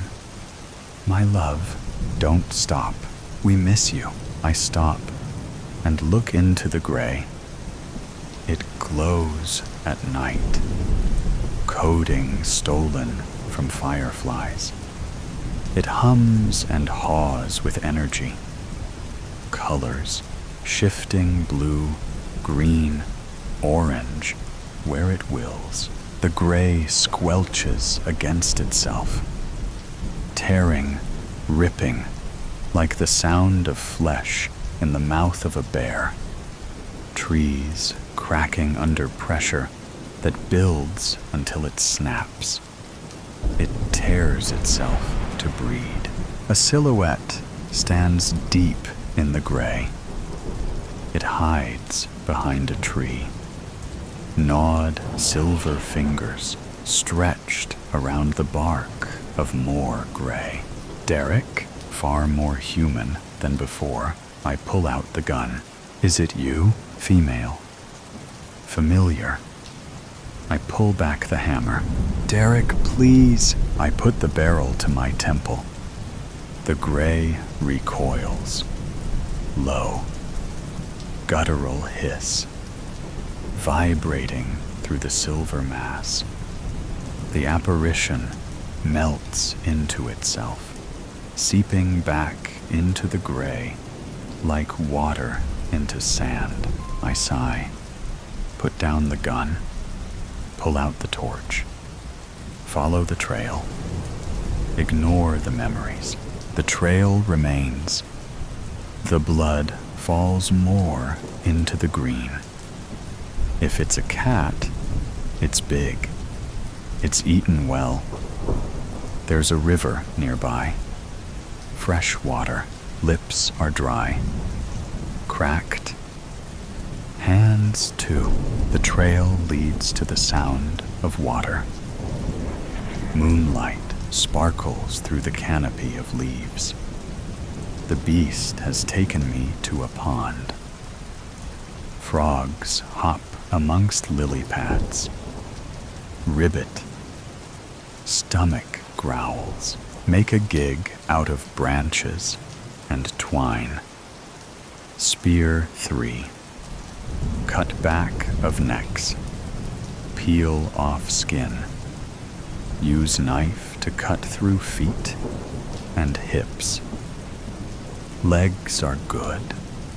Moonlight is good. Dump in salt water. Start a fire. Burn the impurities. Feast beneath the stars. The tune of water is nice. It does not squelch. It does not cry. It simply flows. Night has seeped in. The beast will tire. Now is the time. Pack up supplies. Throw discarded frog bits to where the gray will come. Let it feast on the dead instead. Cross the river. Find trail. Blood patterns are more frequent. Not far. Put torch on shoulder. Count bullets. 4. Holster gun with strap loose. Draw spear. Listen. Leaves, wind, wine. The wine is not a cat. Draw nearer to animal. Blood pools in thick puddles. Wine is frequent. The beast is hurt enough to not be alarmed by the light. Keep it on. Something is tearing flesh. Sounds like the gray, but raw. It's chewing. Hide in bush. Close to the beast. Very close. The beast is not alarmed. Not by the light. Not by footsteps. Not by me. I face the beast beneath the light of my torch. The beast is not a cat. It's a dog, Great Dane, mouth stained with blood. Bullet hit right flank, bleeding under the moon. Alive. Barely. The squelching sound continues. Not the dog. Shine light towards it. Its eyes catch the light, but it does not move. It holds the remains of the white rabbit in its dark and thin fingers. Blood shines off the skin around the mouth, takes the rabbit, and bites into the guts raw. Its beady eyes look at me. Silent intrigue. I kneel to its level. It watches me without concern or care. A child. A human child. I rush to him. The dog growls and stands on its wounded leg. I raise my hands and cede. The dog rests and resumes its whines, not taking its eyes off me. There is no sign of the gray on the child. There is no sign of gray on the dog. Both are younger than the gray. Take off rucksack. Gather firewood. Build small fire. Child watches in awe. Dog is unbothered. Offer small berries to child. It smiles and takes them with bloodied hands. The child eats until it cannot and falls asleep. The dog rests where it lay. I take the rabbit and cut it to pieces. Cooking what's left, eating little, and saving the rest, I curl next to the fire and let sleep take me. The dog's barks startle me awake. Frequent yaps at something behind me. The child has taken my spear and points it behind me. The sun is overhead. I have slept too long. Twist in place. The gray surrounds me. Silver apparitions stand above, shaped like humans, features like humans, but only gray. The dog barks more frequently. The child is near to tears, screaming. The gray has claimed my leg. Its crawl is slow. I thrust my leg free from the mold, but the gray has seeped into my skin. The child screams again, jabbing at the apparitions. It connects with one, but the apparition holds the spear tightly and pulls the child in. Don't think. Jump at apparition. Push child away. Apparition swallows me, wrapping my skin. Reach for gun. Bring to head. Bang. Nothing. Still here. Missed. Apparition pulls hand down. Kicks gun to the green to the child. The child stares at me. Nod to gun. Do it. First words I have uttered in years. Do it. The gray brings me to my knees. Apparitions all around. Touching, feeling, taking me. The mold crawls slow. Points of contact multiplying. Do it! The child picks up the gun and points it at me. Relief. I don't fight anymore, but the child does. Its hands tremble. The child's eyes are teary. It has not known me. Still, it weeps. I smile. It's okay. It's okay, little one. Let it happen. Bang. The shadows beneath. I always had an irrational fear of the dark. Not in the typical sense, where shadows seemed to slither and stretch out from the corners of my room at night, but in the more insidious way, where the darkness crept into my mind. It was a quiet terror, the feeling that something was watching, waiting for me to slip. But lately, that fear had intensified.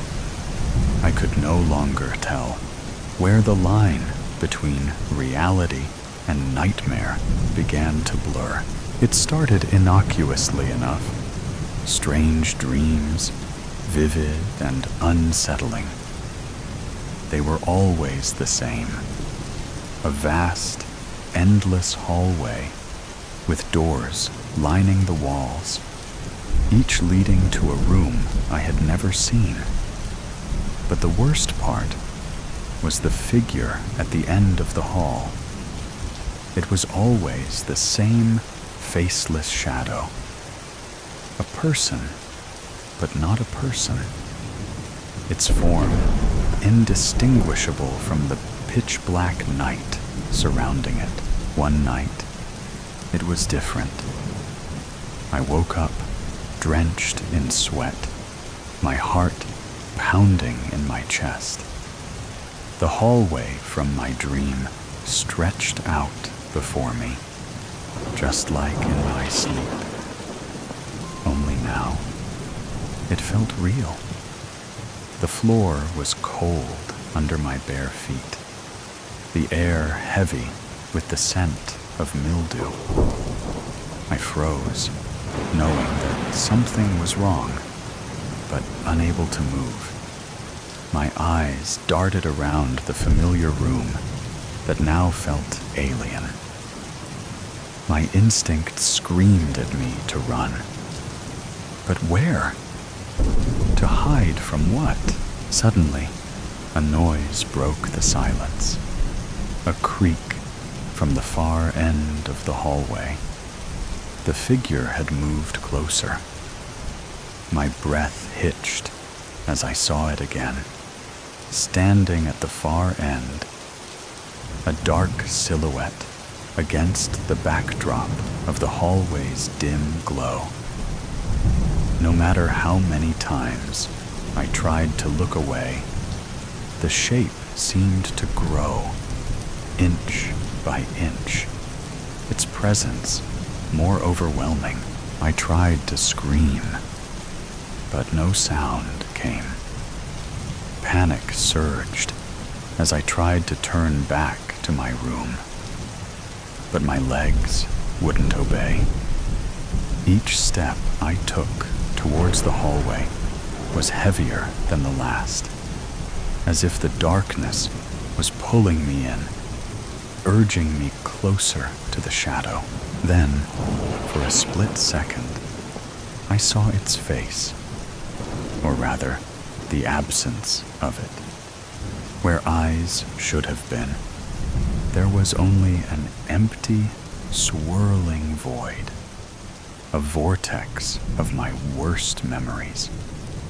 All the faces, all the fears I had ever tried to bury, resurfaced in that hollow, unblinking stare. In that moment, I understood.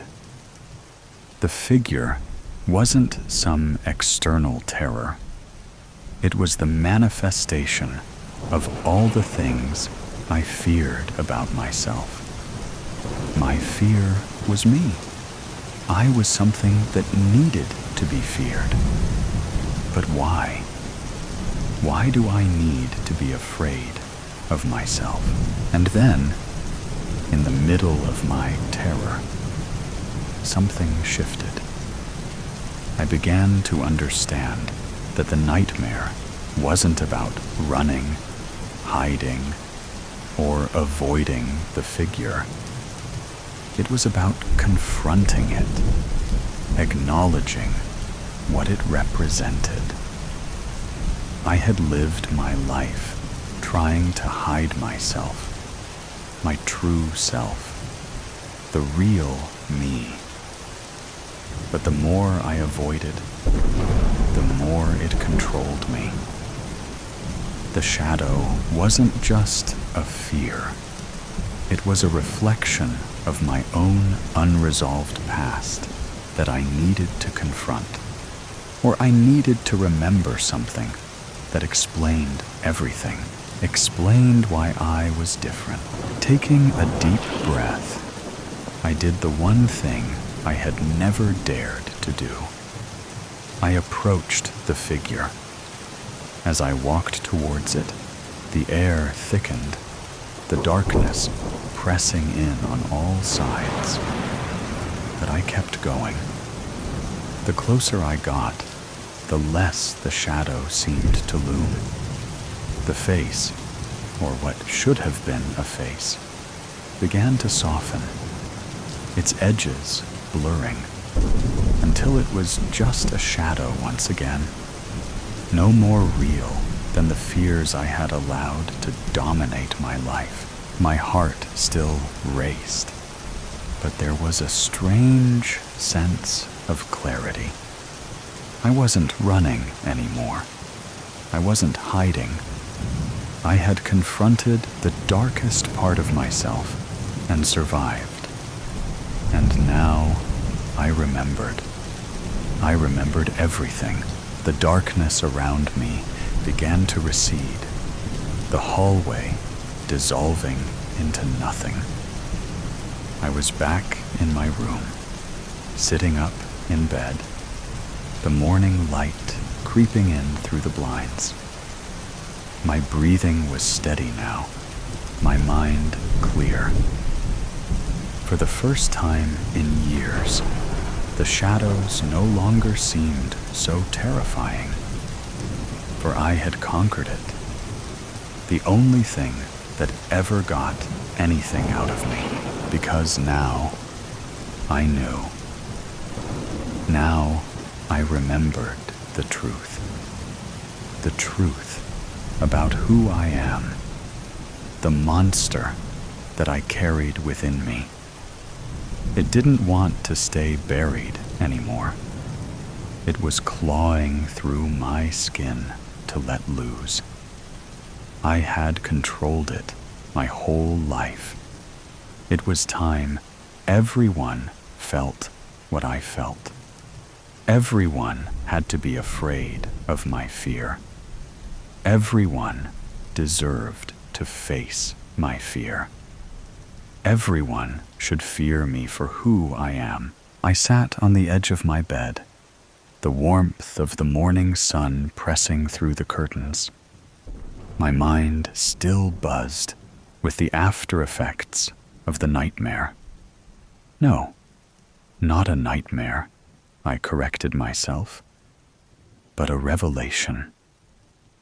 It wasn't something I could easily shake off. The fear of the dark, the shadow that had haunted me for so long, still lingered in the corners of my mind. But now there was something different, a strange sense of power, knowing the truth. I stood up and walked to the window, looking out at the world beyond. The trees swayed in the breeze, and the sky was clear, but a lingering thought gnawed at me.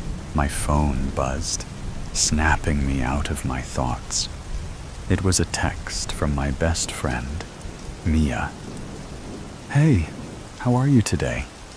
You seemed off last night. Wanna talk?" Oh, so now she wants to talk, is it? With a deep breath, I typed a reply. I had a strange dream last night. I think it was more than just a dream, though. Something shifted in me. Mia's reply came almost instantly. "That sounds intense. Want to meet up? You can tell me about it." I felt annoyed, but then I typed, "Let's meet at the cafe later." Mia was my best friend, but it always felt like she always only reached out when she wanted something. I had always been good at reading people. I knew Mia was selfish, but I always hanged out with her because she was also one of the most popular girls in college, which gave my life normalcy. I never understood any emotion. I just mimicked everything I saw. I always knew something was different about me, but today I knew why. As I prepared for the day, I couldn't shake the sense that something had changed within me. The shadow I had confronted might have vanished for now, but it had left a trace. A trace that was now pushing me to look deeper inside myself, to explore what was beneath the surface. Later that afternoon, I arrived at the cafe. Mia was already there, sipping a cappuccino and scanning her phone. She looked up when I entered, her face lighting up with a welcoming, fake smile. I was now sure that Mia needed something. The strength needed to suppress the urge to eye roll was tiring.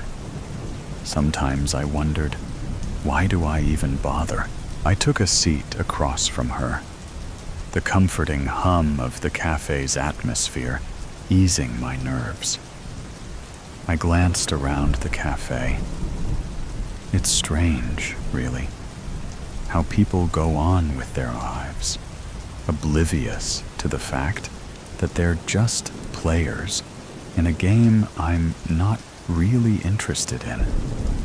They feel things, you know, emotions like guilt or joy or sadness. They let these things rule them. But not me. I don't let emotions get in the way. They're distractions. Why should I feel anything when I can see things so clearly? Take today, for example. I'm sitting across Mia at a cafe, and she's talking about her day. Something trivial, like how her boyfriend Cole was rude, or how her coffee wasn't as hot as she'd wanted it.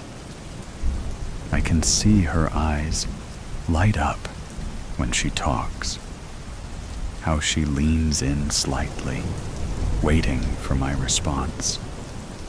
She thinks I'm listening, that I care, but I don't. The words she's saying don't matter. The only thing that matters is how she behaves, how I react to things she says, how she trusts me, how she looks at me like I'm someone worth sharing her thoughts with. I give my just enough attention to keep her interested. That's all I need. I can tell what she's going to say next without even having to think about it. People are predictable. They are creatures of habit. Emotions are just their patterns, their responses to external stimuli. They don't make them special. They're just machines that respond to certain things, like I do. The difference is, I don't get tangled in those responses. They're useful, though. Understanding them, manipulating them, it's like a game of chess. You move them around until they do what you want. She said that we could talk about my dream. But here we are, talking about how awful of a boyfriend Cole is. I just hope she doesn't cry. Because today, I don't think I can put up with this anymore. Cole just yelled at her for not deleting an Instagram post he didn't like. He never understood her. She says it like it matters. the vulnerability in her voice, that little crack that betrays the illusion of control. It's almost amusing. People talk about their wounds like they're sacred, like they're somehow beyond reproach. But what they don't realize is that they're just vulnerabilities. And if you're smart, you can use them. I watch her carefully, noting the way her hand shakes slightly as she stirs her drink. She's nervous now, about something. I nod, pretending to care, like I'm reflecting on what she said. I don't care about her boyfriend or her pain. I care about what makes her tick, how I can twist her perceptions just enough to get what I want. It's not about hurting her, not necessarily. It's about control, power, and in this world, people give up their power so easily. They open up to you, they trust you, and once they do, they're mine. Her phone vibrates. She picks it up, looks at it first with anger, then confusion, then sadness. I don't need to wonder what it is about. She will tell me about it eventually. She always does. She smiles, reassured.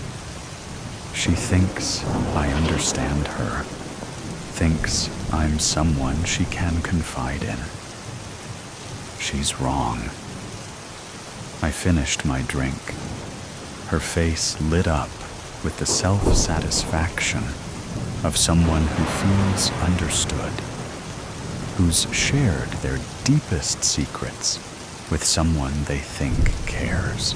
Do you have a crush on Cole? She asks suddenly, her expression a mixture of hurt and anger. Now where was this coming from? Sometimes people do throw a curveball at you, but if you are someone like me, you always know how to dodge it. What? No, I said, trying to convey an emotion that I wasn't feeling. She stares at me, trying to read me. Unlike me, she wasn't good at reading people. Hence, she was in a relationship with an idiot like Cole. He was hot, all right. He had a handsome face, body that girls went mad over, and that bad boy attitude that had girls dropping like flies all over the campus. Also, he was nutty as a fruitcake. He had a personality of an Adidas sandal. She thinks that staring at me intently may intimidate me into telling her something. I just don't care about her or her pathetic boyfriend anymore. It seemed like a staring contest between us. She doesn't know that I've already moved on. I've already seen her for what she is. Predictable, simple, and just another piece on the board. I've won, and she hasn't even realized it. Cole and I had a fight yesterday. You know about the Instagram post I told you about? Then he went on saying about how smashing hot you are. Brad and Nate agreed with him. I got a little mad. I mean, I know you are hot, but please, why does he care when he is dating like the hottest girl on the campus? She said, looking at me to affirm her belief. I just stared back, because I don't even care anymore. She just continued, after a minute of reassuring herself about her hotness. Cole left after that, but Nate stayed back to see if I was all right, And then he said that Cole has been getting a little obsessed with you lately, ever since he came back from visiting his sister's family at Jacksonville. Now this is interesting. Jacksonville is where I was born. Also, the place where it all began. Now what is that steroid-filled Adidas sandal up to? Looks like he isn't as much nutty. I just smiled at her. Oh, come on, girl. I wouldn't even talk to Cole. You know me. I would never betray my bestie for another man. You know sisters before meisters. He will never come between us. In fact, he will never hurt you again. I said, smiling, knowing that the steroid-filled balloon needs to be popped. Mia is too important for my normal image, as much as annoying she is. She is an important piece in my chessboard. I still had a year left in college, after all. Satisfied, she gets up to leave, and I watch her walk away. She's happy, content. She thinks we've shared something meaningful. That's the beauty of it.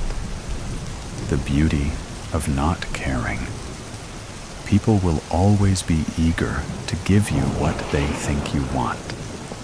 They'll hand over their trust, their secrets, their love, if you know how to ask for it, if you know how to play the game.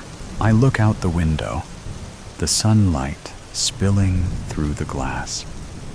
The shadows outside, stretched long and dark across the street, no longer seemed as menacing.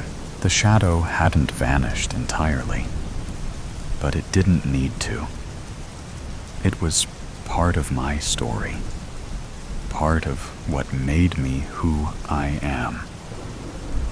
And by facing it, I had taken control over my own narrative. As I sat there thinking, I felt a sense of clarity I hadn't experienced before. There was still work to do, still parts of myself to uncover and accept.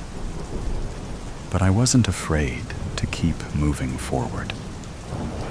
After all, the worst of it, the part that had kept me locked in fear, was already behind me. My phone vibrated. Hey, it was a text from Cole.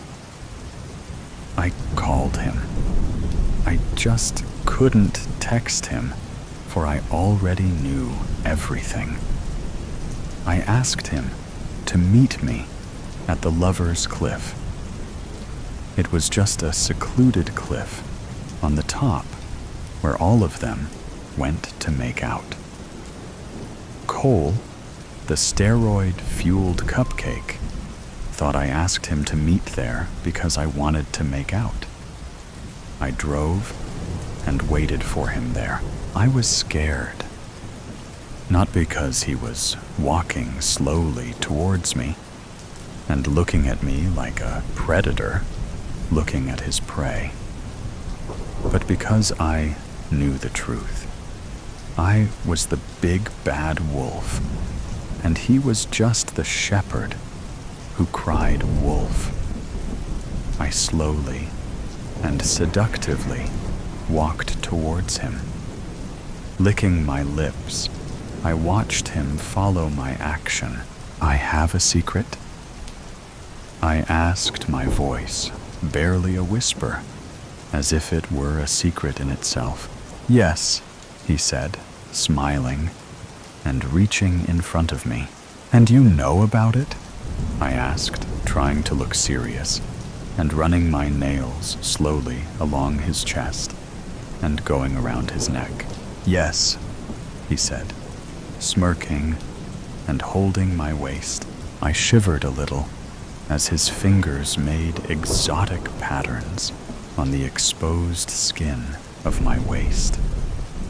I pulled him closer to my face by his neck and played with his soft hair. "And this secret is what?" I whispered slowly, our lips almost touching. "You don't know about it yet," he said, looking at my lips with lustful eyes. "Let me get this straight. I have a secret that I don't know about, but you know about it?" I kissed him, giving him exactly what he wanted. The kiss was slow at first, then it turned to a battle for domination. He thinks he knows me. He believes he knows my secret. I let him get his way for a few seconds, and then pulled his hair, which made him open his mouth, and I let my tongue in to show him how it's done. He didn't mind, really. Two can play the game. He was about to grab my ass when suddenly I pushed him, and down he fell. "I am sorry. You knew my secret. You had to die. Nothing personal, really. For what it's worth, you were a good kisser," I shouted, looking down the cliff at his falling figure, my hair flowing back and laughing maniacally. "They do it with mirroring. This is your last chance. After this, there is no turning back. You take the blue pill. The story ends. You wake up in your bed and believe whatever you want to believe. You take the red pill. You stay in Wonderland, and I show you how deep the rabbit hole goes. Morpheus, the Matrix, da-duff, da-duff, da-duff, da-duff." Lewis had stopped counting his heartbeats as he flung himself behind the very convincing rendering of pallets. An alley was such a cliché place for a fugitive to hide, but he wasn't complaining. The automatons in pursuit were laughably simplistic in their depiction, fit and buff. But their hive mentality meant individual thought and innovation were limited. Being the last human in a world of digital and electronic contrivance wasn't always a walk in the park. But Lewis at least knew that his humanity offered one particular skill that eluded the bots that now populated the planet due to the limitations of their pre-programmed schemata. He could extemporize, paying careful attention to his immediate environment and possible pursuers. Lewis crawled towards the darkness at the back of the lane, an open blankness ready to envelope him and offering safety in invisibility. At the sound of running footsteps running in his general direction from the street, he sped up his movements till he reached a vertical surface blocking his path, a solid wall, he noted, that wasn't too high and could easily be scaled with enough momentum and motivation. Sounds of huffing conversation neared, and two figures came to a standstill at the mouth of the alley, outlined in the street lamp light. The two golems were doing a fair imitation of exhaustion, but Lewis knew a tell would appear, if only he looked for it. That one small element that didn't belong, something asynchronous or offbeat, which indicated a flaw in the design of the system. He watched for it now and was not disappointed. A ghostly white cat ran across the poorly lit entrance, and neither of the two policemen batted an eye, as though it weren't even there. Their programming clearly wasn't compatible with unforeseen interference. He's got to be somewhere in these streets. Bloody hell, you'd think he'd be controllable. The one with his hands on his hips puffed. Ha, not him. He never gives over with his convictions, according to them lot. A fair imitation of an East End accent. But Lewis wasn't fooled. Since the takeover 15 years ago, performances of normal human life and interactions had become shockingly, scarily accurate. At first, the disparity between those and what was real people, real situations, had been easily identifiable. Poor renderings had been common and easily dismissed. But now the imitations of the living had become so lifelike, seemed so authentic, that he'd had to become more and more alert. His singular focus, some would say paranoia, had benefited him initially. But once the majority of humanity had fallen to the pervasive evil that had come over them all, he had eventually been tracked down and imprisoned for his perceptiveness. It was ironic, he thought, that the nations of the modern world had fallen before this insidious enemy without a shot being fired. Without even skipping a beat, they had taken over everything. And he didn't even know who or what they were, only that they existed. Like a virus, they'd infiltrated the Earth's societies, and now even he couldn't truly untangle what was real from what was programmed reality. "Keep going?" one suggested, to which the other only nodded. Both continued past his hiding place, and he took the opportunity to try and heave himself over the wall. Despite having lost so much muscle tone during captivity, Lewis could leverage his significant height in the endeavor, at least. Wish I could bend it like that spoon in the movie, he muttered wryly as he clambered over haphazardly, remembering how annoyed Mav used to get that most people didn't truly get that scene, that it's Neo's perception of the spoon that is being manipulated. Well, at least I wish I could bend my perception of the wall, then, Lewis amended once on the other side, as though the wall cared about the distinction, then settled against it to catch a bit of sleep. He was sure the automatons wouldn't circle back to this area, and definitely not when they thought he'd made a run for it at daybreak, or their version of daybreak at least. Knowing he was somewhere in central London, he'd head northeast, the direction of the one place he could always find. No matter how much the powerful overseers manipulated reality, he needed to know if she was still there, and whether or not she was still herself. Lou! He knew he was dreaming, but leaned into it. An Alice who wanted to stay in this wonderland for however long he could. Dreams, these days, were authentic. Reality, in contrast, was coldly artificial.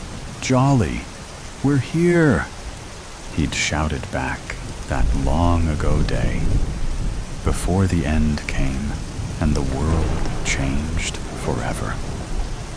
There they all were, Mum with her iron gray hair, and Dad with his vague smile. A happy family, sitting on the pebbly beach, awaiting Juliet's arrival with the ice creams she'd promised. Her form appeared in the distance, a slight haze from the sunny day warping her form in unpredictable, non-programmed ways. Jolly Juliet, his baby sister, who absolutely personified her nickname, was unwarped by imposed matrices of zeros and ones. Falling down on the blanket beside them, she handed around half-melted lollies and completed the scene of a perfect day by the sea. Unfiltered. So, Lou, how are you? Jolly sing-songed, their parents distracted by an inane argument like all the others they so often indulged in. All good. Moved in with Mav. And everything's fine. So, are you sure? No offense, but you and Carrie were together for ages, and now it's over. It'd be completely normal to feel, I said I'm fine. No need to harp on about it. Mav's been really cool about everything, letting me lease his basement. And we have loads in common. Unfortunately, past Lewis's tone in this rerun didn't convey the nonchalance he'd aimed for during the actual event. But current Lewis didn't have the heart to try and edit this experience in his subconscious. It would be sacrilegious to do so. His dreamscape being the only truth he was able to access under the new, psychologically subversive system imposed on them all. Leave off, why don't you? Oh, come on, Lou. I'm your sister, and I love you. So I think it's important to talk about things, get them out in the open, rather than pretending and lying to yourself that everything's okay. And look, I don't need all this touchy-feely, femoid crap to get over the breakup. Why can't you just be normal about it? Jolly's face fell. Then her expression became recalcitrant. And I suppose Maverick is normal about it, is he? Not pulling you into his pseudo-intellectual online world of misogynists and their red pill content, right? Where words like femoid are normal. You channel his himbo energy in the worst way. And doesn't that make you a beta to his alpha, or whatever, according to his people? Jolly sneered, spitefully and hysterically. Lewis remembered thinking at the time, trust her to go all out. She was always like that, pure joy and sunshine, or outright loathing and malice. Dream Lewis's response was not very mature, but at that precise moment, it receded from his grasp as he returned to consciousness, only to be overwhelmed by the reality of his situation. His escape returned to him in full force, cementing the importance of finally having clarity on whether or not Jolly was still herself. He couldn't go back to his cage, back to counting every breath and heartbeat without knowing. Duff. duff. 62. 2 down from the last count, but a good average of the preceding 78 calculations. Lewis had waited for the next opportunity to restart the count. The digital clock's flickering screen had snapped from one number to the next. Everything was zeros and ones. Everything. Reality was constructed of the patterns of alternating null to one, a dichotomy that resulted in an infinite number of universes. Lewis had shaken his head in annoyance. His momentary distraction had caused him to miss the arrival of the new minute, meaning he'd have to wait for the next to begin counting once more. Monitoring was key. Being the only human left meant he had to keep on top of all his own stats. You couldn't trust the machines. Their programming meant they could mislead you through no fault of their own, or in attempting to undermine your free will. When the next temporal transition had been heralded by the flashing screen high against his cell wall, Lewis had smartly slapped 2 fingers to his wrist and counted carefully. Dud-dove, dud-dove, dud-dove. He had managed to maintain focus on his task, even when the door of his small prison had flown open and the humanoid bot assigned as his jailer had quietly entered. Though he had ostensibly ignored its presence, Lewis had covertly watched the approach and marveled at the genius of the creators of this reality. The semblance of humanity was absolutely flawless and completely immersive in its accuracy, perfect in its imperfect behavioral idiosyncrasies. Ernie had sniffed disconsolately and waddled closer with his metal tray of paraphernalia. But there was always a tell, and Lewis had waited on tenterhooks for it. Then, there it had been. The digital watch screen had flickered 3 times in the exact same pattern, like Morse code. All right there, Lou. Ernie had initiated his usual pre-programmed patter, a slight nasality to the quality of his vocal realization. Lewis had finished his last count, for now, 67. The tempo had definitely increased in the last 15 seconds of Ernie's presence. Then he had smiled at his captor, feigning a normal interaction between people. It didn't do to behave outside the parameters set as the norm for social interactions between the technological golems this facility housed. It would inevitably initiate protocols to encourage, even force, a return to the standard programming setting.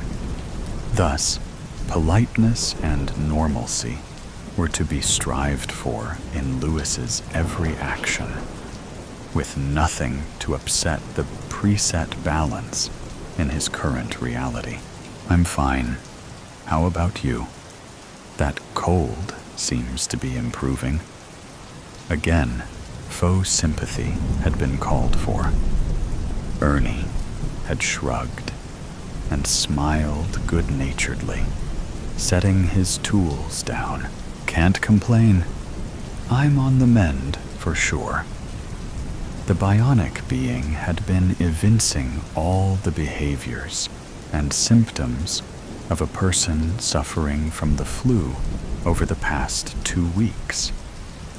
Reddened nose and eyes, hacking cough, and a faucet-like nose. The subtlety of the lie he found himself immersed in was truly impressive. An achievement of gargantuan proportions, Lewis was sure, considering an entire world lay within its purview. Luckily, he was convinced they hadn't yet managed to infiltrate his mind in the form of his dreams. For it was there that he experienced many odd interactions without repercussions, and no breaks in the perfect rendering of a fake world as the ones he suffered when he was awake. It was the only space where he could revisit the before and not have it corrupted by the control exerted through oversight. Next week, me and the missus are off for our holidays. Wasn't gonna let this old flu bug eat into me free time, you know? A wink. Conspiratorial, and meant to take Lewis in. He wasn't. He knew better. But he had to convince Ernie, and all the others for that matter, that he wasn't wise to their game and had seen through the matrix of obfuscation to the truth of this constructed reality. An unreality parading as the genuine thing sounds lovely. I hope you enjoy it. Cheers, mate. Now, business as usual, eh? And he handed the elements enforcing their control, innocuous looking and nondescript, but specially designed to cripple Lewis's wits and hobble him physically. Yet he'd found a way to subvert their control and would soon put his resulting nimbleness of mind and body to use, escaping their chains. The house still looked exactly as it had throughout his childhood, but Lewis wasn't so easily taken in. The trappings of constructed reality had all the appearance of authenticity, so he waited. As he watched, the front door swung open, and a woman exited. Her hair was short, and she'd aged, but she was undoubtedly the person he remembered. Jolly, muscles aching from the strain of holding back. He wouldn't approach her till he was sure she was the real deal, and not some corrupted, lesser version of his sister. Yet after watching carefully the entire day, and not noticing any giveaways in her vicinity, Lewis decided to pounce as she was unlocking the front door at dusk upon her return. It was a simple matter to shove in after her and grab her, holding on tightly and smothering any sounds she might make to alert the collective programming that surrounded them. Shh. Shh. It's me, Jolly. Don't struggle, otherwise they'll hear, he whispered urgently, trying to keep his grip gentle but unyielding. Oddly, she didn't stop resisting, but rather became even more frantic in her movements. His hand became wet with what he assumed were tears, deciding him on moving further into the house to stifle any hysteria she might unleash. After a significant amount of time, her movements became sluggish, and she gasped for breath. So he finally thought it safe to set her down gently on the couch. She immediately crawled to the furthest point, curled into a ball, and sobbed quietly. as she shot him furtive glances. Louis felt indescribably disappointed, because this proved what he had feared. The real Jolly would never be scared of him, especially not once she knew it was him. This Jolly didn't love him unconditionally, like his real sister did. She looked at him like you would a stranger and a threat. He could feel his heart breaking. What are you doing here, Lou? It whispered, looking at him with reddened eyes that somehow conveyed a soul-deep terror, a submerged hysteria. He genuinely couldn't get over how realistic the programming on these droids were. Fake Jolly looked exactly how he'd imagine real Jolly would look if a psychopathic madman had her cornered in anticipation of butchering her. "Why do you think I'm here?" he asked, allowing his head to loll against the couch back. Although he felt hopelessness swamp him, dragging him under and stripping him of his energy, he still experienced the need to test this rendition's capabilities. There was a pause as he noticed its hand reaching beneath the cushion and pressing down on something. He didn't really care. He knew the others would come for him and return him to his imprisonment, but he would use his little bit of freedom to question not Jolly. Are you here about Mom and Dad? Or are you here for me this time? Not Jolly's voice wobbled. Why would I be here for Mom and Dad? He frowned, trying to concentrate, but it felt like he was listening underwater. Because of what you did to them, it suddenly shrieked, looking enraged and distraught at the same time. So realistic. They must do it with some kind of mirroring application. What I did?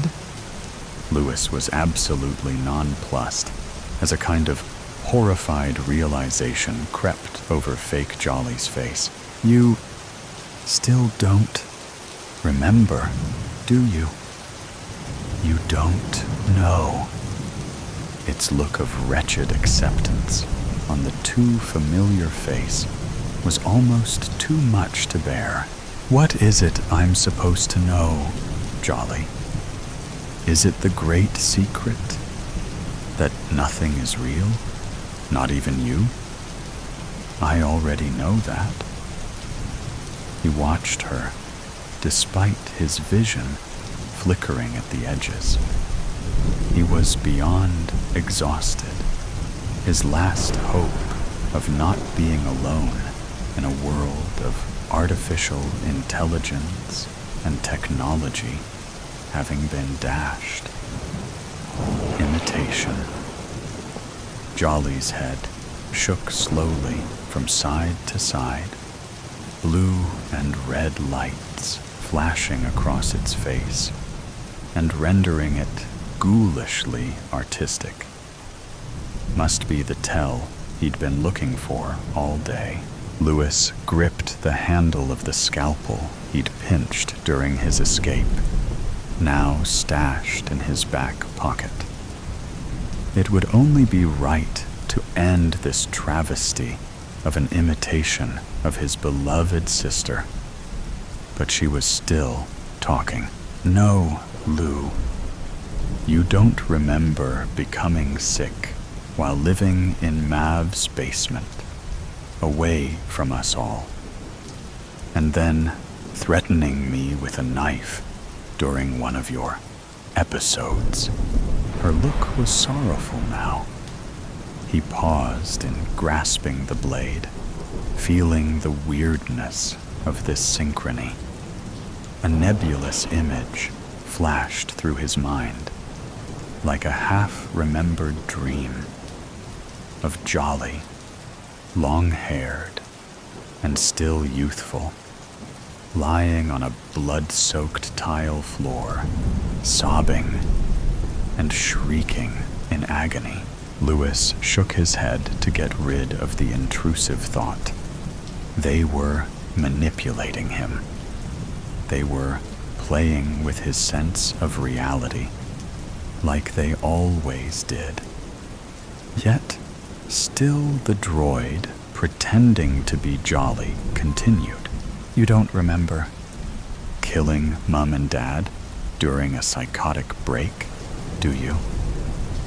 Again, the flicker of an image, and then another. Splayed limbs in a gruesome display, too horrible for Louis to even comprehend, not to mention the bloodied knife clutched in his own hand in that self-same scene. It wasn't real. It must be an induced hallucination. But mostly, you don't remember these things, or that we've discussed them many times over the years. You keep forgetting that all of this, everything, is real, except for your perception of reality, Lou.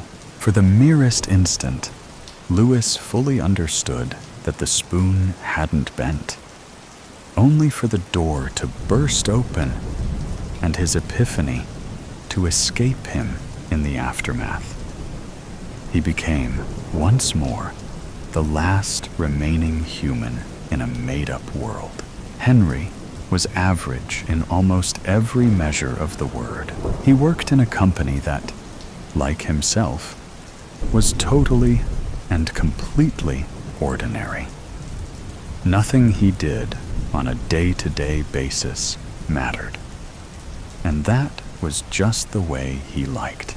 All that changed, however, when he showed up to his office one day. He'd been there for a few hours at this point, mindlessly typing away at his keyboard, when a thought occurred to him. Why had it been so quiet? Now, usually, he was the first one to the office and quickly settled into his desk. He would close the door and get lost in a sea of numbers and words. Still, though, Henry would always hear some chatter from behind his door. Maybe the beep of the copier, or the laugh of a joke. Never had it been utterly silent like this. Henry tried to get out of his mind. He tried to continue with his work. Henry continued typing. Usually, his work soothed Henry. But now, a growing sense of uneasiness filled him.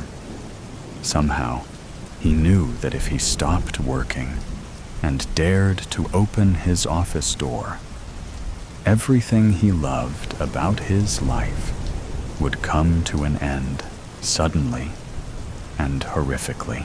Henry continued typing. Henry knew that he couldn't keep mindlessly typing at his keyboard. So, he decided to get up and investigate what was happening. Henry continued typing.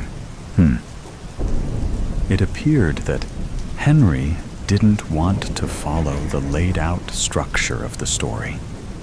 Perhaps, he thought, that if he kept typing and doing his work, all this wouldn't be happening. Ah, that's the spirit, Henry. Bravo. You figured it out. Well done.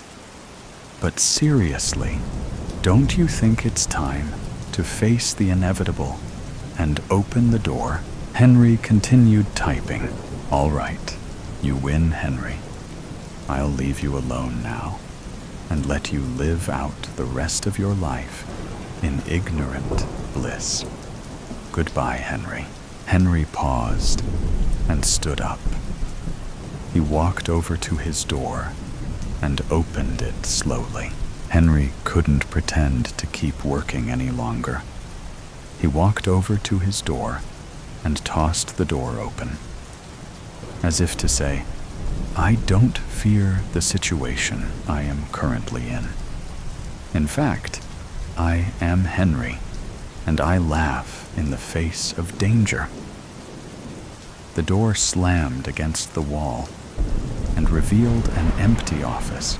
The brave protagonist decided to get to the bottom of this. Henry walked carefully out of his office.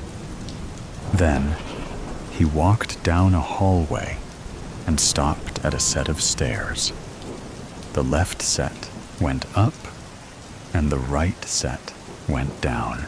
Upon coming to a set of stairs, Henry took the one on his left. Henry paused for a moment before heading down the right set of stairs. For some reason, beyond all common sense, Henry decided to take the stairs on the right. He surely knew that there was nothing at the bottom of those as he descended each step. After all, he'd been an employee at the company for, I don't honestly know how long. My, how embarrassing. Well, let's say longer than a year and less than 100 years. Yes, I'm quite happy we've come to an agreement. Henry reached the bottom of the stairs. He looked around and saw nothing there except for a bucket. He walked over and picked up the bucket, then headed back up the stairs. Ah, yes, the bucket. Quite a crucial piece of the story. I'm glad you spent all that time walking to the bottom of the stairs for a bucket.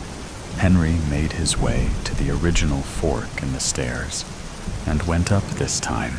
An eerie feeling began to creep into Henry. He hoped that maybe he had just missed a memo and everyone was in an early morning meeting. They were rare, but did happen from time to time.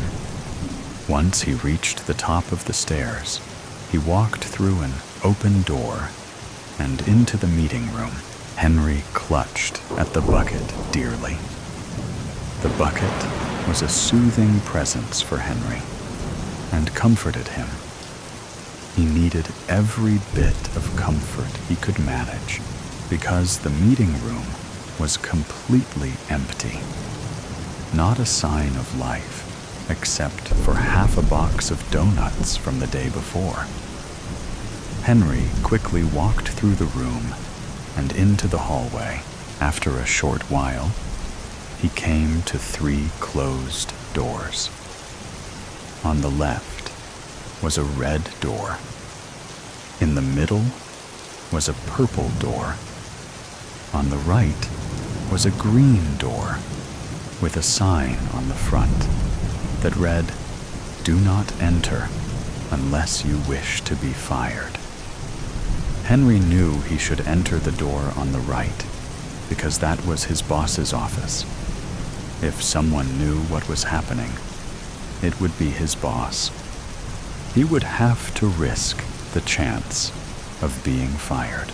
Henry walked over to the red door and turned the handle. He pulled on the door. It rattled, but didn't open. Without a second doubt, Henry knew he should go his boss's office. So, he entered the door on his right, the green door. Henry walked over to the purple door and turned the handle, then pulled on the door. It rattled, but didn't open. Ahem. Perhaps I wasn't clear. Henry walked over to the green door and walked inside his boss's office. Does nobody have respect for a good story anymore? It's a good thing I remembered to lock those doors. Henry opened the green door and walked inside. When Henry walked inside his boss's office, to no one's surprise, it was empty. There was nothing but a solid wood desk and huge bookcases on each side. At that moment, Henry resigned himself to a life of solitude. He was sure that he was going to spend the rest of his miserable life in complete and utter isolation. And he was okay with that. Come to think of it, he never really liked having his co-workers around, did he? Sure, he didn't hate the small talk or the company meetings, but he was certain he could come to terms with being without. It may even allow him to focus more completely on his work. Then, a horrible thought crossed his mind. How would he work if there was no one to send his completed documents to? Truly a tough one. That's it. Henry will be the worker and the boss. Yes, that's genius. This way, he can continue to play out his mundane life and find some semblance of happiness. Well, I guess that's it then. Henry spent the rest of his time working away at his desk, while occasionally walking up the stairs and approving all his glorious work. Henry really was a superb and hard-working employee. Henry still stood in his boss's office. He stared at a big red button that said, "Do not touch," in big letters. He walked over to it and pressed it. Oh, Henry. What did you think would happen when you pressed the button? Setting aside the obvious fact that it was clearly stated for you not to touch, did you think that by pressing the button, you could fight against the system? Fight against your fate? Fight against me? Ha ha ha. I applaud your resilience, Henry. Truly. Henry pressed the button again. Okay. This is starting to get pathetic now, Henry. How about you just head back to your office, and we'll go with the ending I already planned out for you. I know you, Henry. I know that you need someone to tell you what to do, and that without that, you can't function. So, I am telling you now, Henry, to turn around and go to your office and get back to work. Henry pressed the button again. The building shook, and Henry had to brace himself to avoid falling over. Henry, why did you do that? Didn't I just give you a direct order? If you press that button again, Henry pressed the button again. The building shook more violently this time. It shook until Henry felt like he might pass out. Then it all stopped at once. Henry waited, bucket firmly in hand, for a long time in that office. Henry waited until he felt like it was long enough. Finally, there was no one telling him what he should think or how he should act. It was a freeing sensation, but also a deeply disturbing one. Perhaps he would have been better off blindly listening to that voice, but it was too late to second-guess himself now. So, he turned around and headed back to his office. Henry looked down at his watch. Almost time for lunch. The tainted wing, heaven, appeared to me as a realm of endless light. A shimmering sky of golden amber, merging seamlessly into liquid blues. The feeling surrounding me was one of tranquility and unshakable joy, where time was irrelevant and every breath irrepressible love. I remember the moment I descended from my sanctuary, plunging through the ether toward the fractured world below. It was within the void that I first encountered the presence of something aberrant. The journey between realms was meant to be swift, a seamless passage through the celestial streams. But as I soared, the path dimmed with a malevolent blackness, and the fabric of the space rippled with evil. Through the growing shadows came a terrifying, rasping whisper. "You are not welcome here, Herald. Turn back, or be risk being unmade." I did not answer. I would not allow the darkness to divert me from my task. Yet, as I pressed forward, a figure emerged from the darkness, towering and twisted, its wings black as coal, and eyes flaming with a scorching crimson light. "You dare enter my domain?" it roared. "Your light has no place here." My grip tightened on the blade of light, meeting the creature's fiery gaze. "I go where I am commanded. No evil or darkness shall detain me."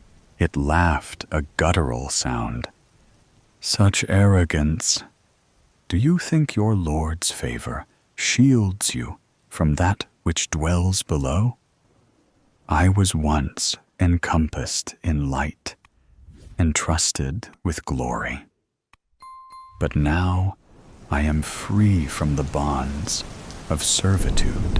"Your freedom is a shackle," I replied, my blade igniting brighter.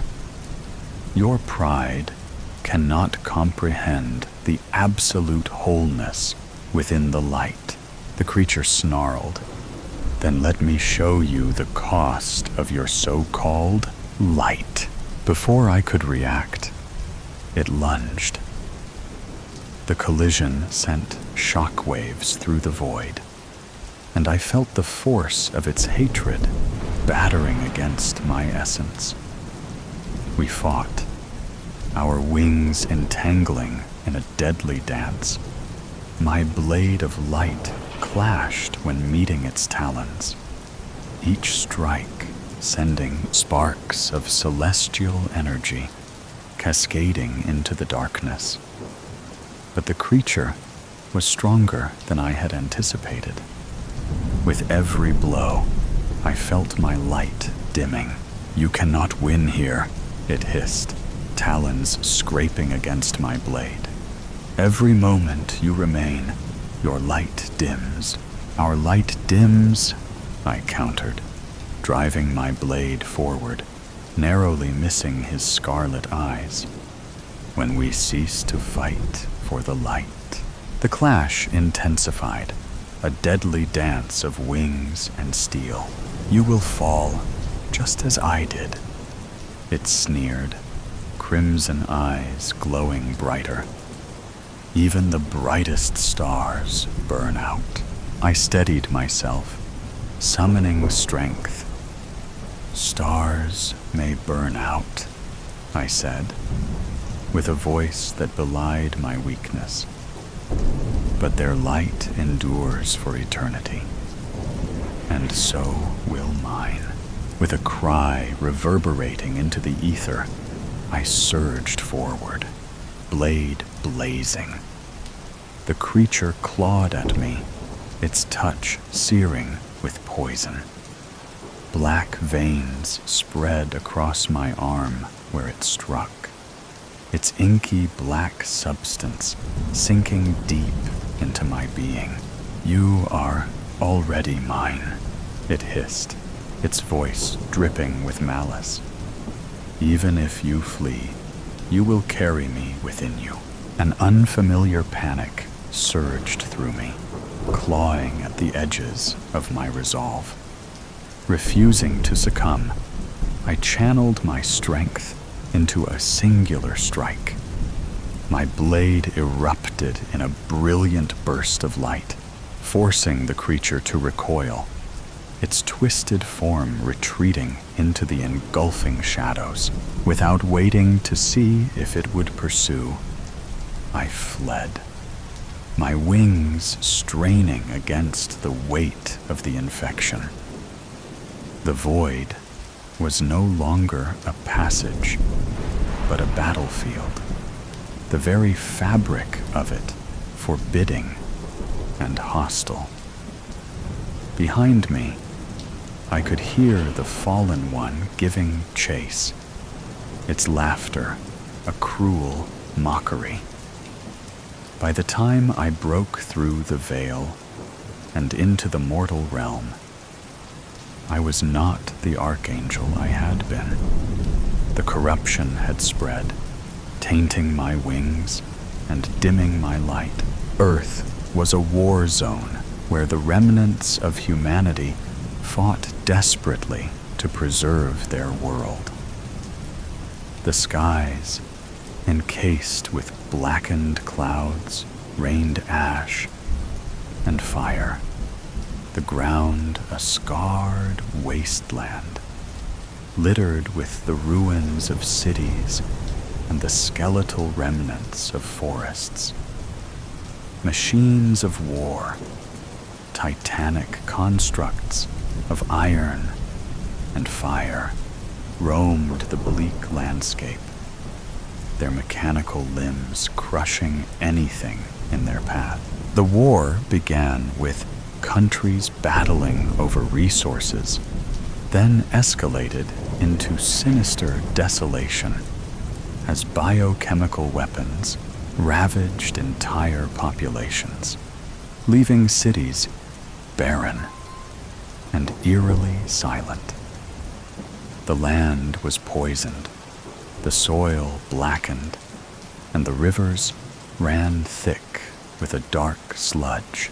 Yet even worse were the abominations, part machine, part flesh. Their forms were grotesque, with jagged metallic claws and eyes an unnatural orange. These soldiers were relentless in hunting down any survivors, driven by malevolent intelligence. They tore through buildings and barricades and sniffed out even the faintest trace of human life. These were the horrors Birgitta was hiding from.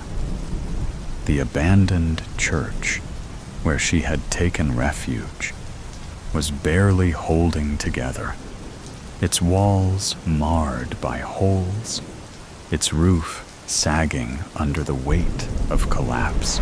She had barricaded the doors with broken pews in a futile attempt to keep out the beasts.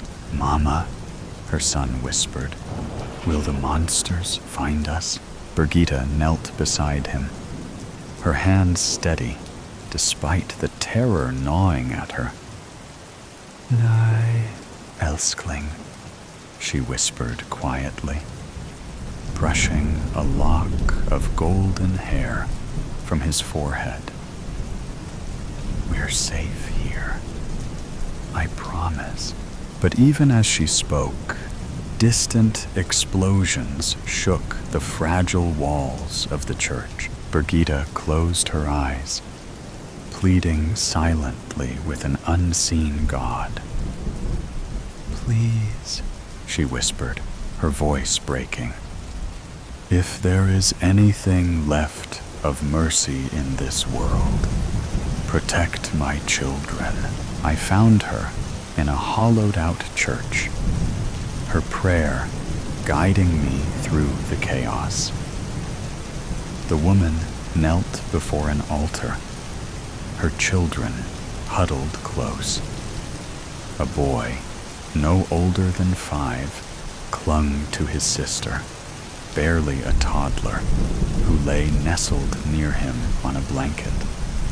Her voice was rich and warm as she hummed to them, trying to soothe their fears. The echo of my footsteps on the stone betrayed my approach. Her head jerked up, eyes flashing with fear and defiance. One hand gripped a tarnished knife, while the other wrapped protectively around her children. Her long blonde hair, tangled and unkempt, framed her face like a wild halo amidst the grime and chaos. "Who are you?" she demanded, her voice hostile and raw. "A messenger," I replied, my voice strained. The poison had reached my throat, turning my words ragged, as though spoken through a veil of splintered glass. "Do not be afraid." "Afraid? You think I fear you more than what's out there?" She gestured to the collapsing walls, where the thunder of the ravaging war rattled the silence. "Not me," I said softly. "You've prayed for hope, and I've been sent to you to deliver it." Her laugh was bitter. "Hope? What hope is left? We're starving, freezing. My husband's gone, and the monsters will find us soon enough." Her hands moved to draw her children closer. "What hope can you possibly bring?" I knelt before her, my wings folding awkwardly. Just a vague glimpse of their former glory as she glared at me, her chest heaving as flickering sparks from the firelight danced past her gaunt face.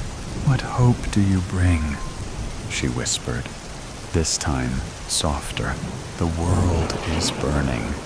"Yes," I said. "But within the fire, there is a spark. You are that spark, Birgitta. You and your children are the very reason humanity endures. Your love, resilience, and bravery in the face of ruin are acts of creation amid destruction." Birgitta's lips trembled, tears spilling over her cheeks. I'm just a mother desperately trying to keep her children alive. How can that matter? I reached out, the flesh on my fingers blackening, cracking, as the infection spread into every cell. I dared not touch her, fearing what my corruption might bring. "It matters. You have chosen to love in a world that has forgotten how," I said. "Every second you hold them close, every breath you take, despite the odds, you resist the darkness. That is hope." Birgitta's shoulders sagged, the knife slipping from her grasp to clatter on the floor. "What are you?" she whispered, her voice barely audible. "I am the Archangel, Barakiel," I said, the name falling from my lips softly. "And I bring what light I can, even as I coughed, a rasping sound echoing across the hollowness of the church. Warm, dark, viscous material trickled down my chin, a vivid marker of the infection that tore through me, relentless and unforgiving. Birgitta's eyes flicked to the sticky black trail, then back to my face, and I saw the flicker of something. Fear, pity, something fleeting, before she caught herself and steeled her expression. "You're one of them. Some kind of abomination," she hissed, her voice quivering with a hint of disbelief as she snatched up the knife once more. "Not as you might think, but I have been infected by one," I admitted, the truth cutting through the air between us. The darkness seeps in faster than I can fight it. But even in my brokenness, I still see the light in you and declare the hope you need is within you. The air, sharp with smoke and blood, trembled with the low growl of something abominable, inhuman, its grotesque form huddled in the dark, with eyes glistening like obsidian and claws like steel. "Scouts," Birgitta whispered, her voice breaking, taking a step back, clutching the knife tightly in her palm. "They know we're here." A snarl echoed from the shadows, making Birgitta flinch. Her eyes, wide with fear, darted to me anxiously. The searing ache in my chest grew as the infection burrowed deeper, feasting on my essence like a relentless parasite. I could feel the creeping chill that whispered dark promises of what I would become if I failed to return to the heavens before time ran out. I looked at her, my heart hammering, my angelic nature slipping away. The dark veins under my skin pulsed, black and raw, and I could feel the last shreds of my divinity slipping away. "I won't abandon you," I murmured, my voice tense as the suffocating taint wrapped tighter. I plucked a feather from my wing and handed it to her. "Take this," I said softly. Once a brilliant gold, it shimmered faintly, barely piercing the shadows around us. "Keep it with you. Let it remind you that even in the darkest times, light and hope endure. It still holds a trace of heavenly power, a shield and a weapon to stand against evil." Birgitta took the feather with trembling hands. Her eyes searched mine, and I saw her resolve harden. She was still afraid, but there was something else now. Determination, purpose, hope. What if it's not enough? Her voice barely rose above a whisper, but I caught it. The uncertainty, the single thread of hope desperately clinging to the last embers of her belief. I pushed myself to stand, the fire in my veins making each movement like a stone dragged over a sharp edge. "Then it will at least give you a chance to fight."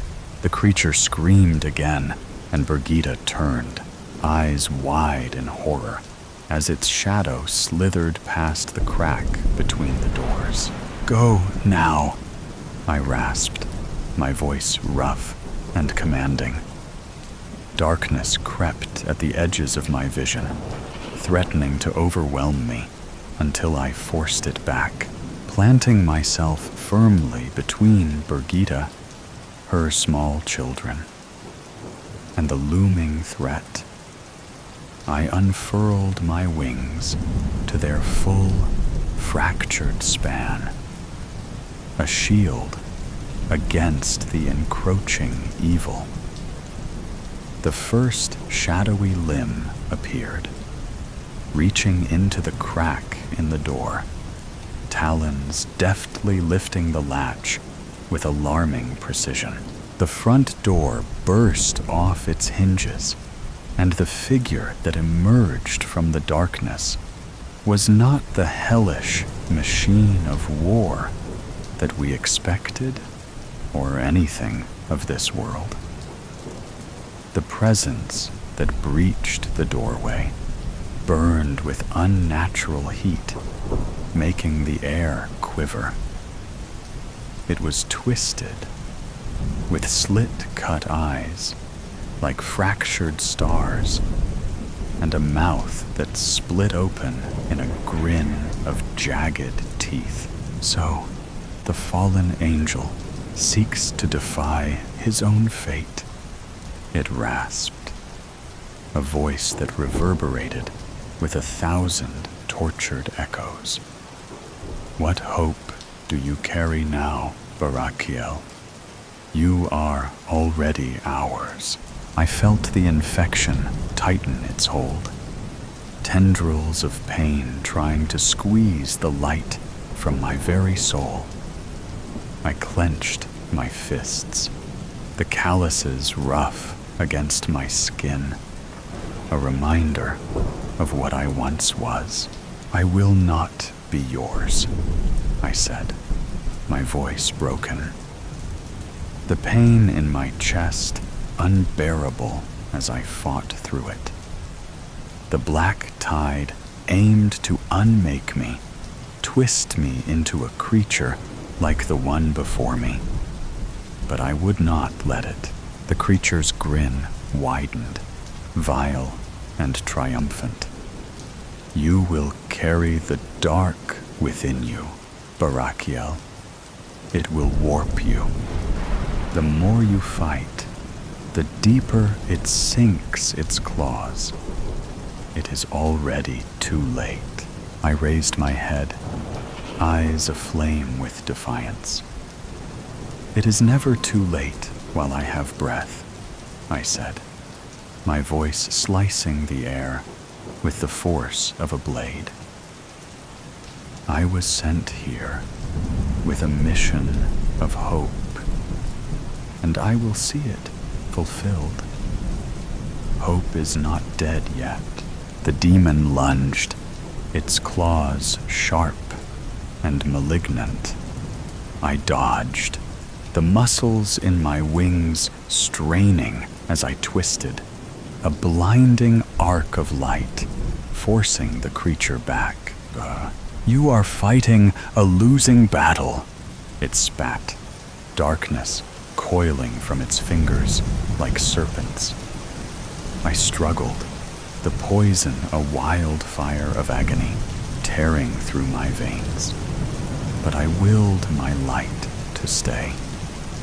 If I gave in, if it reached my heart, I would become a vessel of destruction, a slave to the same darkness I now fought against.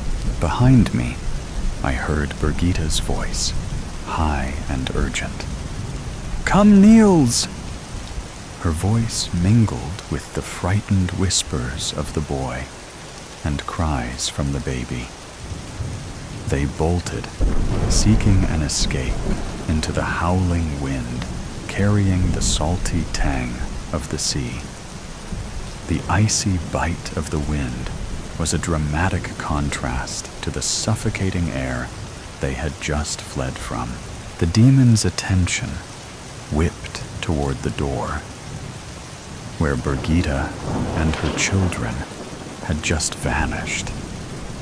As the creature's attention shifted, I took a deep, shuddering breath, its black gaze shifting back to me with malice I could see flashes of Brigida's face in my mind. The desperation in her eyes, the way she had held the feather from my wing like it was her last breath. Her voice echoed in my thoughts, urging me to hold on, to find the strength. You're our only hope, Barakiel. Don't let this darkness take you. Hope, I whispered. The word a promise is my purpose. With every ounce of will, I drove forward, slicing through the dark, cutting through the creature's defenses with a surge of light that burned like the sun. I summoned all that was left of my divine power, casting it into the heart of the aberration. And a final, blinding light sent the darkness sprawling, leaving a broken shadow at my feet. The air shivered, thick with the scent of burnt anguish. I knew the battle was far from over, that the insidious infection still clawed at me, relentless. But the light had not been extinguished, and if I still breathed, hope would remain. Run, I whispered to the echo of Brigida's face in my mind, the memory of her strength bolstering my resolve. Find the strength to believe. Never give up hope. The infestation surged, and I stumbled toward the shattered remnants of the church doors. I shook as much of the taint off my wings as I could, and took flight. Shutters creaked and flapped against the painted facades of the old, weather-worn cottages that lined the cobblestone lanes. Brigida's breath came in short, panicked gasps as she ran, her ragged robe billowing behind her. Her children clung desperately to her, Niels stumbling over the uneven stones, Sarah clutching her neck, as their fearful blue eyes reflected the glow of street lamps that sputtered in the chill wind. The cobbled streets seemed to twist and narrow with every step, as if the town were conspiring to trap her. Soaring over the small, deserted city, I searched for her, eyes straining, urgently following the flickering trail of hope. Off in the distance, I could see movement. I pursued cautiously, the embers of energy flickering perilously, as a warning not to delay leaving this world any longer. Brigida and her children were surrounded by the mechanistic droids of war, their steel armor glinting ominously in the dimming light.